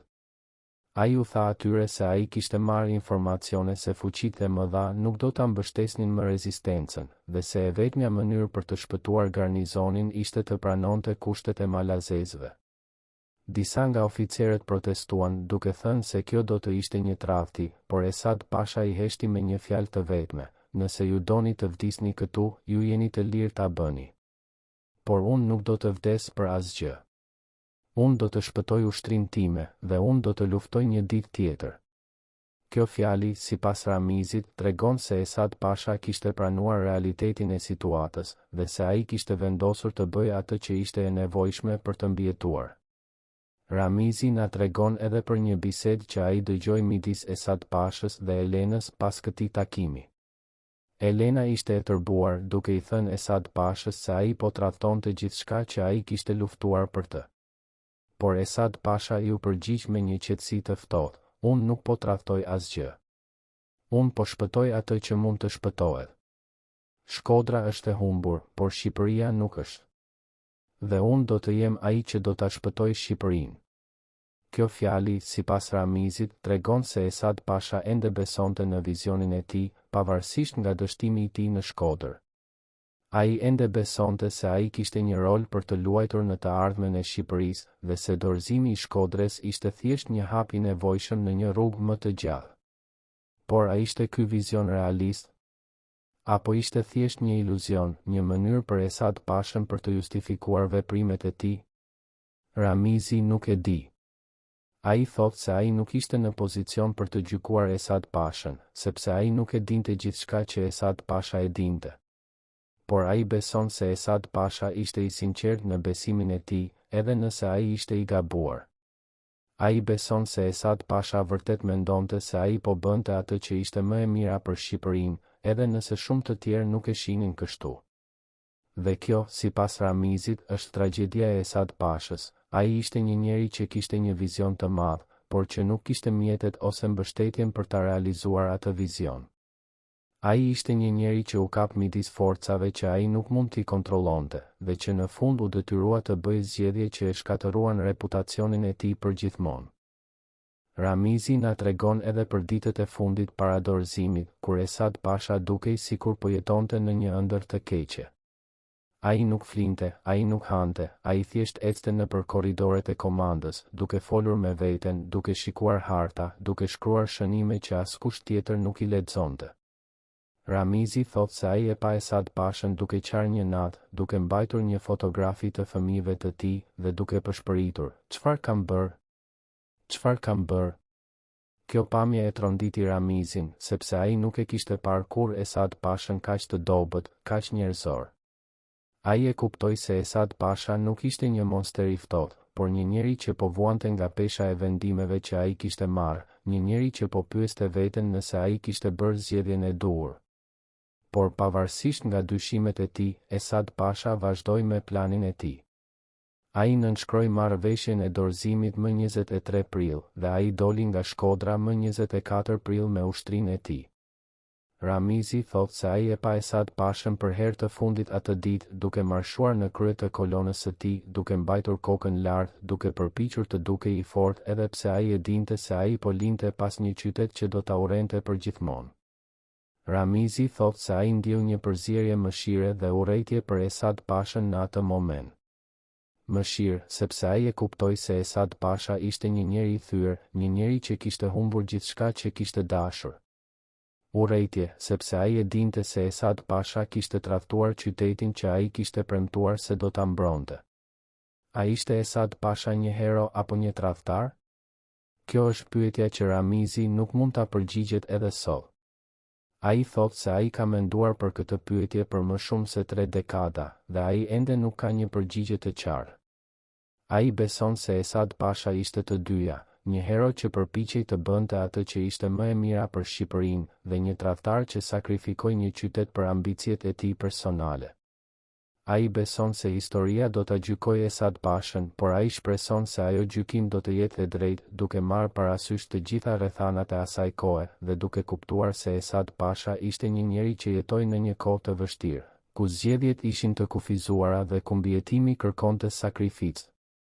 Mendoni për njeriun e fundit në të cilin keni besim të plotë. Tani imagjinoni se ky person ju shet në ditën tuaj më të errët. Kështu ndodhi me Esad Pashën. Një njeri nga rrethi i tij i brendshëm e shitja të ushtrisë. Ish kadroja e sigurisë e njeh këtë histori. Ata kanë mbajtur heshtjen 35 vjet. Sot, për herë të parë, do të thonë të vërtetën për tradhtinë më të madhe në historinë moderne shqiptare. Sepse ajo që ndodhi pas daljes nga Shkodra nuk ishte thjesht një marshim drejt Tiranës dhe Durrësit, ishte fillimi i një lufte të re, një lufte që Esad Pasha do ta luftonte jo kundër malazezëve, por kundër atyre që ai kishte besuar më shumë. Kjo është historia e një njeriu që besonte se ai kishte fituar, por që zbuloi se ai kishte humbur gjithçka që kishte rëndësi. Kjo është historia e tradhtisë që e shkatërroi atë përgjithmonë. Ish oficeri që e quajmë Hasan, tani një plak 82 vjeç që jeton në një fshat të vogël pranë Elbasanit, ishte një nga oficerët më të besuar të Esad Pashës gjatë marshimit nga Shkodra drejt Tiranës. Ai na tregon se atmosfera në kolonën ushtarake ishte e çuditshme që nga fillimi. Ushtarët ishin të lodhur, të uritur, të zhgënjur. Shumë prej tyre nuk kuptonin pse kishin lënë Shkodrën pa luftuar deri në fund.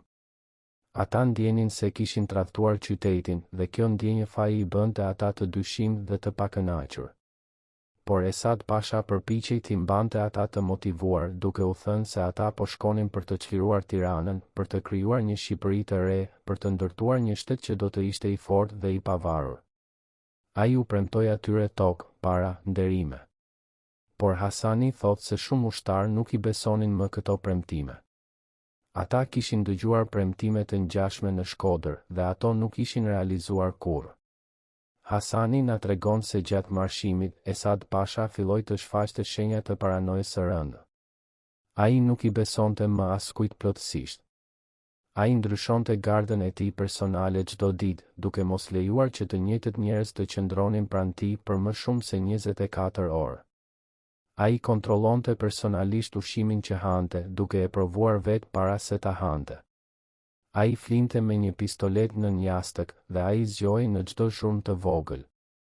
Hasani thotë se Esad Pasha jetonte në frikë konstante, duke besuar se dikush po planifikonte ta vriste. Dhe kjo frikë nuk ishte e pabazuar, sepse Hasani e dinte se kishte njerëz në kolonë që po komplotonin kundër Esad Pashës, njerëz që besonin se ai kishte tradhtuar dhe që donin ta ndëshkonin për këtë.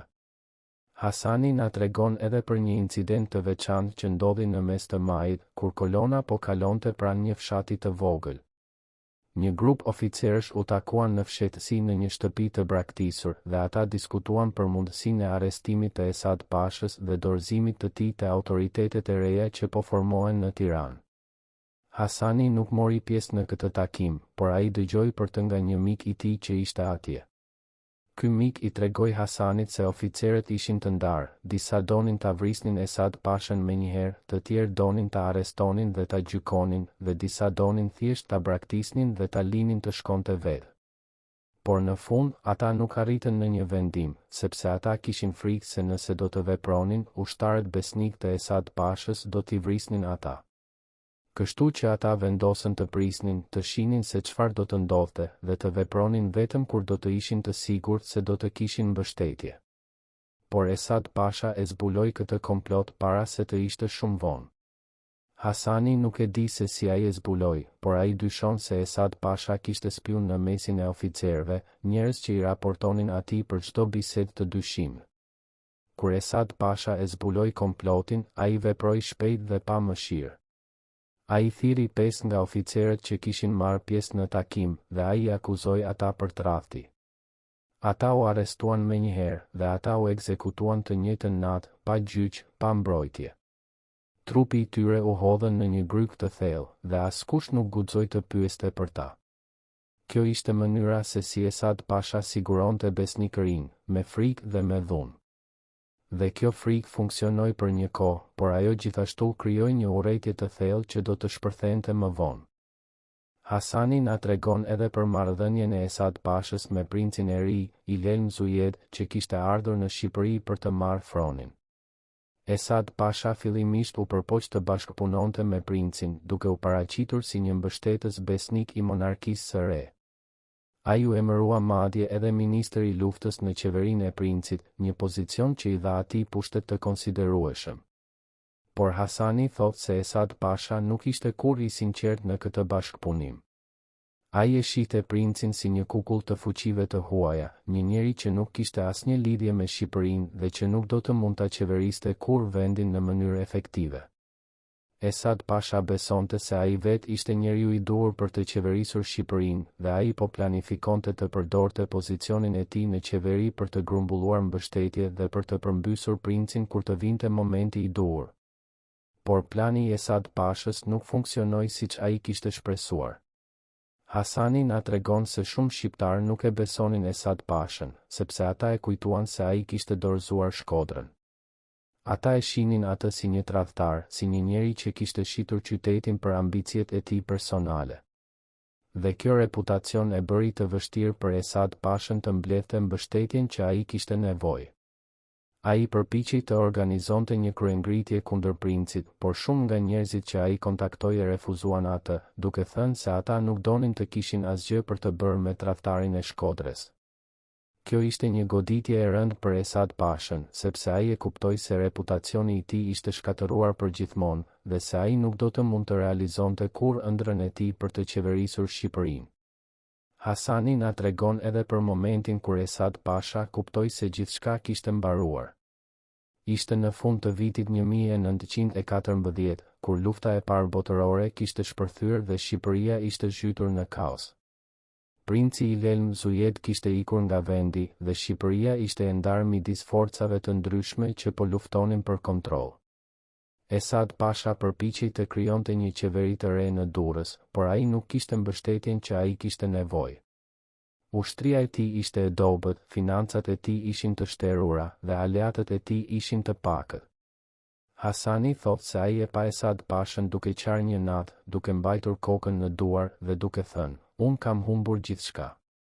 Unë kam sakrifikuar gjithçka, dhe për çfarë? Për asgjë." Kjo pamje e tronditi Hasanin, sepse ai e kuptoi se Esad Pasha kishte pranuar dështimin e tij dhe se ai e dinte se ai nuk do të arrinte kurrë atë që kishte ëndërruar. Por Esad Pasha nuk u dorëzua plotësisht. Ai vazhdoi të luftonte, duke kërkuar mbështetje nga fuqitë e huaja, duke bërë aleanca të reja, duke përpiqur të gjente një mënyrë për të mbijetuar. Por çdo përpjekje e tij dështoi dhe çdo dështim e bëri atë më të dëshpëruar. Hasani thotë se në vitet që pasuan, Esad Pasha u bë një hije e njeriut që ai kishte qenë dikur. Ai jetonte në ekzil, duke lëvizur nga një vend në tjetrin, duke kërkuar mbështetje që nuk vinte kurrë. Ai shkruante letra të qeveritë të ndryshme, duke u kërkuar atyre të njihnin të drejtën e tij për të qeverisur Shqipërinë, por askush nuk i përgjigjej. Ai ishte një njeri i harruar, një njeri që historia kishte lënë pas. Hasani na tregon edhe për ditën kur ai dëgjoi se historia e Esad Pashës kishte arritur në fund. Ishte në vitin 1020 dhe Hasani ishte në Tiranë kur ai dëgjoi lajmin: Esad Pasha kishte ndërruar jetë në Paris. Detajet ishin të pakta, por thuhej se ai kishte rënë viktimë e një sulmi të papritur në një rrugë të qytetit.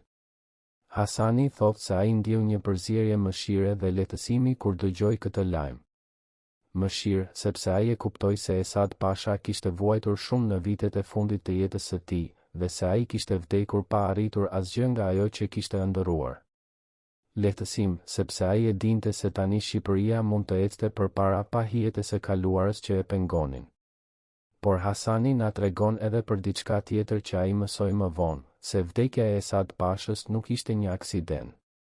Ai dëgjoi thashë theme se Esad Pasha ishte vrarë nga dikush që kishte një arsye personale për ta bërë këtë, dikush që e urrente atë për atë që ai kishte bërë në Shkodër. Hasani nuk e di nëse kjo është e vërtetë, por ai beson se është e mundur. Ai beson se Esad Pasha kishte bërë shumë armiq gjatë jetës së tij, dhe se një prej tyre vendosi ta ndëshkonte atë në mënyrën më përfundimtare. Kjo, sipas Hasanit, është drejtësia e historisë. Ata që jetojnë me shpatë, vdesin me shpatë. Dhe Esad Pasha jetoi me shpatë gjatë gjithë jetës së tij. Në sejfin personal të komandantit u gjet një listë e shkruar me dorë. Nuk ishte një listë blerjesh, por një listë ekzekutimi. 15 emra të gjeneralëve dhe të afërmve që duhej të eliminoheshin pas festave. Kjo copë letre shpjegon gjithçka. Kur gjeneralët pan listën, ata kuptuan, ose ai, ose ne. A ishte tradhtia e tyre një akt heroizmi apo thjesht një luftë e dëshpëruar për mbijetesë? Kjo pyetje na çon në zemër të asaj që ndodhi në vitet që pasuan dorëzimin e Shkodrës, në luftën e brendshme që shkatërroi çdo shpresë që Esad Pasha kishte për të realizuar vizionin e tij. Sepse ajo që ne kemi zbuluar në arkivat e asaj periudhe tregon se Esad Pasha nuk ishte vetëm një viktimë e rrethanave, ai ishte edhe një arkitekt i shkatërimit të tij, një njeri që krijoi armiq kudo ku shkoi, dhe që në fund u shkatërrua nga ata që ai kishte tradhtuar. Ish oficeri që e quajmë Beqir, tani një plak 87 vjeç që jeton në Vlorë, ishte një nga oficerët që pa këtë listë të famshme. Ai na tregon se lista u gjet në një ark të vogël hekuri në zyrën e Esad Pashës në Durrës, pas një bastisje që u bë nga forcat e princit Ilhelm Zujed në fillim të vitit 1914. Beqiri ishte një nga oficerët që morën pjesë në këtë bastisje, dhe ai ishte një nga të parët që e pa listën. Ai thotë se kur ai e lexoi atë, ai nuk mund ta besonte atë që po shihte. Lista përmbante 15 emra, të gjithë njerëz që Esad Pasha i konsideronte si kërcënime për pushtetin e tij. Disa prej tyre ishin gjeneral që kishin shërbyer besnikërisht në Shkodër, të tjerë ishin këshilltarë që kishin qenë në rreth të tij të brendshëm, dhe disa ishin madje edhe antar të familjes së tij të zgjeruar që Esad Pasha i dyshonte se po komplotonin kundër tij. Beqiri na tregon se pranë çdo emri kishte një shënim të shkurtër që shpjegonte arsyen pse ky person duhej të eliminohej. Disa shënime thonin e di shumë, të tjera thonin nuk i besohet, dhe disa thonin thjesht rrezik. Beqiri thotë se kur ai e lexoi këtë listë, ai e kuptoi se Esad Pasha kishte planifikuar një pastrimi masiv të atyre që ai konsideronte si armiq. Një operacion që do të kishte shkatëruar çdo kundërshtim ndaj tij dhe që do ta kishte lënë atë si sunduesin absolut të Shqipërisë qendrore. Por kjo listë nuk u realizua kurrë, sepse ajo u zbulua para se Esad Pasha të kishte mundësinë për ta zbatuar atë. Dhe kur gjeneralet e pan këtë listë, ata kuptuan se ata nuk kishin zgjedhje, ose ata do të vepronin kundër Esad Pashës, ose ata do të vdisnin. Beqiri na tregon se zbulimi i kësaj liste ishte momenti kur shumë nga mbështetësit e Esad Pashës kthyen shpinën ndaj tij. Ata e kuptuan se ai nuk ishte një patriot që po luftonte për Shqipërinë, por një tiran që po luftonte vetëm për veten. Ata e kuptuan se ai ishte i gatshëm të vriste çdo që qëndronte në rrugën e tij, edhe nëse ata kishin qenë besnik ndaj tij për vite të tëra. Dhe kjo zbulim i bëri ata të vendosnin se ata nuk mund ta mbështesnin më atë. Beqiri thotë se ai vet ishte një nga ata që vendosën të bashkëpunonin me princin Ilhelm Zujed kundër Esad Pashës, edhe pse ai kishte shërbyer nën Esad Pashën për vite. Ai e bëri këtë sepse ai besonte se Esad Pasha kishte shkuar shumë larg, dhe se ai duhej të ndalohej para se të shkaktonte më shumë dëm. Por Beqiri na tregon edhe për diçka tjetër që ai mësoi më vonë, se lista nuk ishte e vetmja provë e planeve të errëta të Esad Pashës. Në arkën e njëjtë u gjetën edhe dokumente të tjera që tregonin se Esad Pasha kishte bërë marrëveshje sekrete me fuqi të huaja, duke u premtuar atyre koncesione në Shqipëri në këmbim të mbështetjes së tyre. Këto dokumente tregonin se Esad Pasha ishte i gatshëm të shiste interesat e Shqipërisë për të arritur qëllimet e tij personale, dhe kjo ishte një tradhti edhe më e madhe se dorëzimi i Shkodrës. Beqiri thot se kur këto dokumente u bën publike, reputacioni i Esad Pashës u shkatërrua plotësisht. Ai u pasi një tradhtar jo vetëm i Shkodrës, por i të gjithë Shqipërisë. Beqiri na tregon edhe për përpjekjet e fundit të Esad Pashës për të mbajtur pushtetin. Ai thot se Esad Pasha përpiqej të organizonte një kryengritje kundër princit, duke përdorur ushtarët që i kishin mbetur besnik. Por kjo kryengritje dështoi, sepse shumica e ushtarëve nuk donin më të luftonin për Esad Pashën. Ata ishin të lodhur, të zhgënjur dhe të urrej. Ata donin thjesht të ktheheshin në shtëpitë e tyre dhe të jetonin në paqe. Kështu që kur Esad Pasha u thiri ata për të luftuar, shumica e tyre refuzuan. Dhe pa ushtri, Esad Pasha nuk kishte asgjë. Ai ishte thjesht një njeri i vetmuar, i rrethuar nga armiq, pa asnjë shpresë për të mbijetuar. Beqiri na tregon edhe për ditën kur Esad Pasha u detyrua të largohej nga Shqipëria.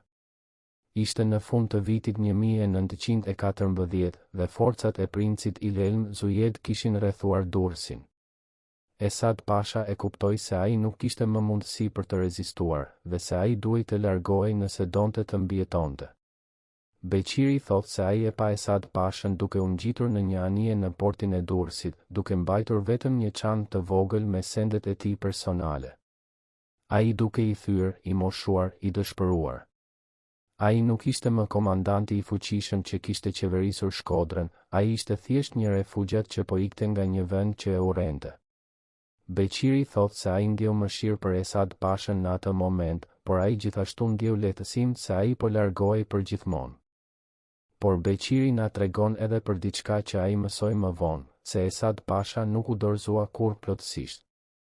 Edhe në ekzil, ai vazhdoi të planifikonte, të komplotonte, të kërkonte mënyra për të kthyer në Shqipëri dhe për të marrë pushtetin. Ai shkruante letra te qeveritë të ndryshme, duke u kërkuar atyre mbështetje. Ai takoi me emigrantë shqiptar, duke përpiqur të krijonte një lëvizje që do ta mbështeste atë. Ai nuk humbte kurrë shpresën se një ditë ai do të kthehej dhe do të realizonte vizionin e tij. Por kjo shpresë ishte e kotë, sepse askush nuk donte më të kishte asgjë për të bërë me Esad Pashën. Ai ishte një njeri i së kaluarës, një njeri që historia kishte lënë pas. Beqiri na tregon edhe për reagimin e tij kur ai dëgjoi se Esad Pasha kishte ndërruar jetë në Paris në vitin 1020. Ai thot se ai nuk ishte i befasuar, sepse ai e dinte se Esad Pasha kishte bërë shumë armiq gjatë jetës së tij, dhe se dikush patjetër që do të kërkonte hakmarrje. Ai thot se ai ndjeu një ndjenjë mbylljeje kur dëgjoi lajmin, sikur një kapitull i errët i historisë shqiptare kishte përfunduar përgjithmonë. Por ai gjithashtu ndjeu një ndjenjë trishtimi, sepse ai e kuptoi se Esad Pasha kishte qenë një njeri me potencial të madh, një njeri që mund të kishte bërë gjëra të mëdha për Shqipërinë, por që kishte zgjedhur rrugën e gabuar dhe që kishte përfunduar si një tradhtar i urryer nga të gjithë. Në muajt që pasuan largimin e Esad Pashës nga Shqipëria, vendi u zhyt në një kaos edhe më të madh. Lufta e parë botërore kishte shpërthyer dhe Shqipëria u bë një fushë betejë ku fuqitë e mëdha luftonin për kontroll. Princi Ilhelm Zujed iku nga vendi, duke e lënë Shqipërinë pa një qeveri të qëndrueshme.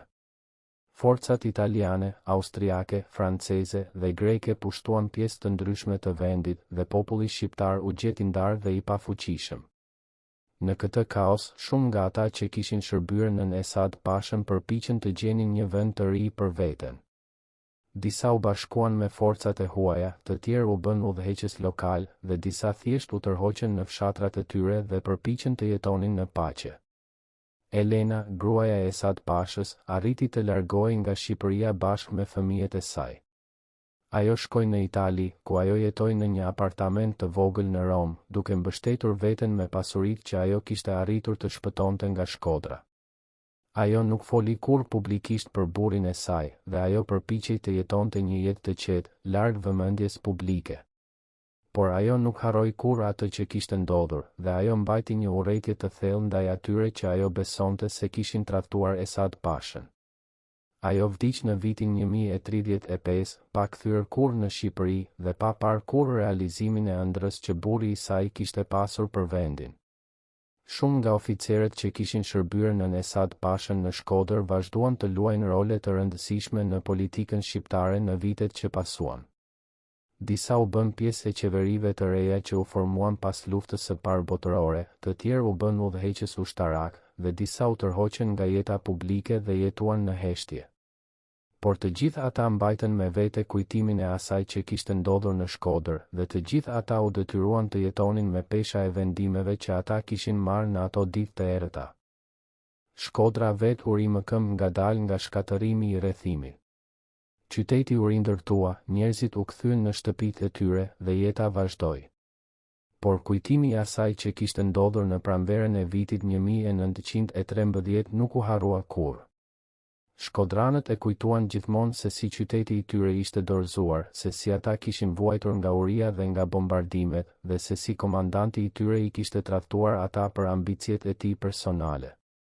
Ky kujtim u bë pjesë e identitetit të qytetit, një plagë që nuk u shërua kurrë plotësisht. Por historia e Esad Pashës nuk përfundoi me largimin e tij nga Shqipëria. Edhe në ekzil, ai vazhdoi të jetë një figurë kontroverse, një njeri që disa e shihnin si një patriot të keqkuptuar dhe të tjerë si një tradhtar të pafalshëm.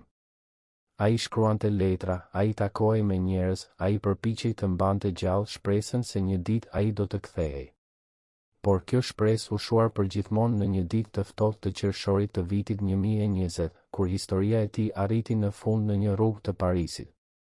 Detajet e asaj dite mbeten të paqarta edhe sot. Disa thonë se Esad Pasha po ecte në një rrugë të qetë kur një njeri i panjohur iu afrua dhe e qelloi me armë. Të tjerë thonë se ai ishte në një kafe kur ndodhi sulmi. Por të gjithë bien dakord se ai ra menjëherë dhe se ai ndërroi jetë pak minuta më vonë. Identiteti i sulmuesit nuk u zbulua kurrë zyrtarisht, edhe pse kishte shumë teori. Disa besonin se ai ishte një shqiptar që kishte ardhur nga Shkodra për të marrë hakmarrje. Të tjerë besonin se ai ishte një agent i një fuqie të huaj që donte të eliminonte një figurë që mund të shkaktonte probleme në të ardhmen. Dhe disa besonin se ai ishte thjesht një njeri i çmendur që kishte vepruar pa asnjë arsye të qartë. Por pavarësisht nga se kush e vrau Esad Pashën, rezultati ishte i njëjtë. Një njeri që kishte ëndërruar për të qeverisur Shqipërinë, që kishte sakrifikuar një qytet për këtë ëndër, dhe që kishte kaluar vitet e fundit të jetës së tij në ekzil dhe në dëshpërim, tani kishte gjetur paqen e fundit. Historia e tij kishte përfunduar, por pyetjet që ajo ngrinte do të vazhdojnë të diskutohen për dekada të tëra. A ishte Esad Pasha një hero apo një tradhtar? A ishte ai një vizionar që përpiqej të shpëtonte Shqipërinë nga kaosi, apo një oportunist që shfrytëzoi një krizë për ambicjet e tij personale?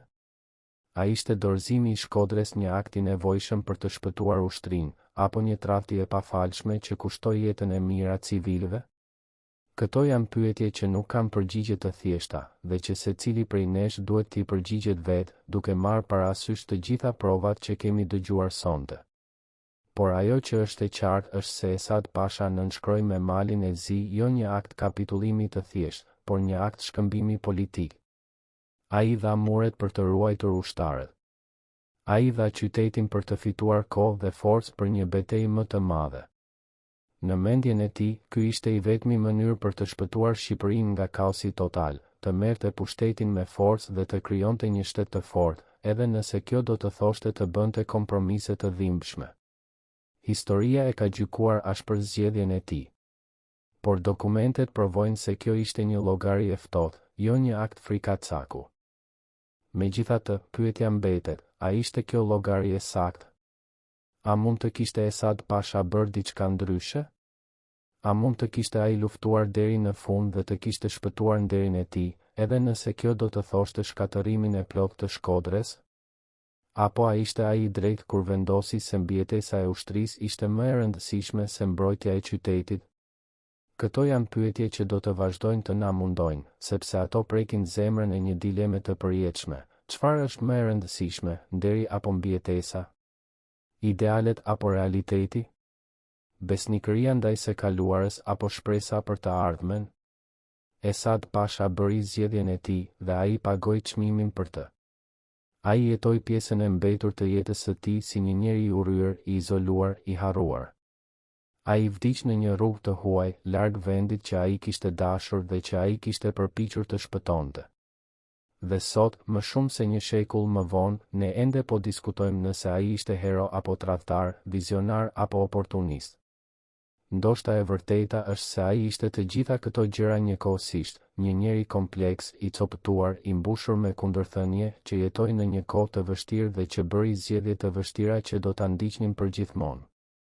Por një gjë është e sigurt, historia e Esad Pashës është një histori që na mëson se pushteti ka një çmim, se ambicia mund të shkatërrojë edhe njerëzit më të talentuar, dhe se zgjedhjet që ne bëjmë në momente krize mund të përcaktojnë jo vetëm fatin ton personal, por edhe fatin e kombeve të tëra. Kjo është mësimi i Esad Pashës, një mësim që ne duhet ta mbajmë mend ndërsa ecim përpara në të ardhmen tonë.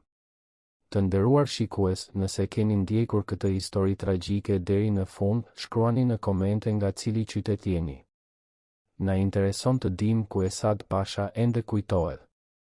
Dhe abonohuni në kanal për të mos humbur të vërtetën për idhujt e historisë.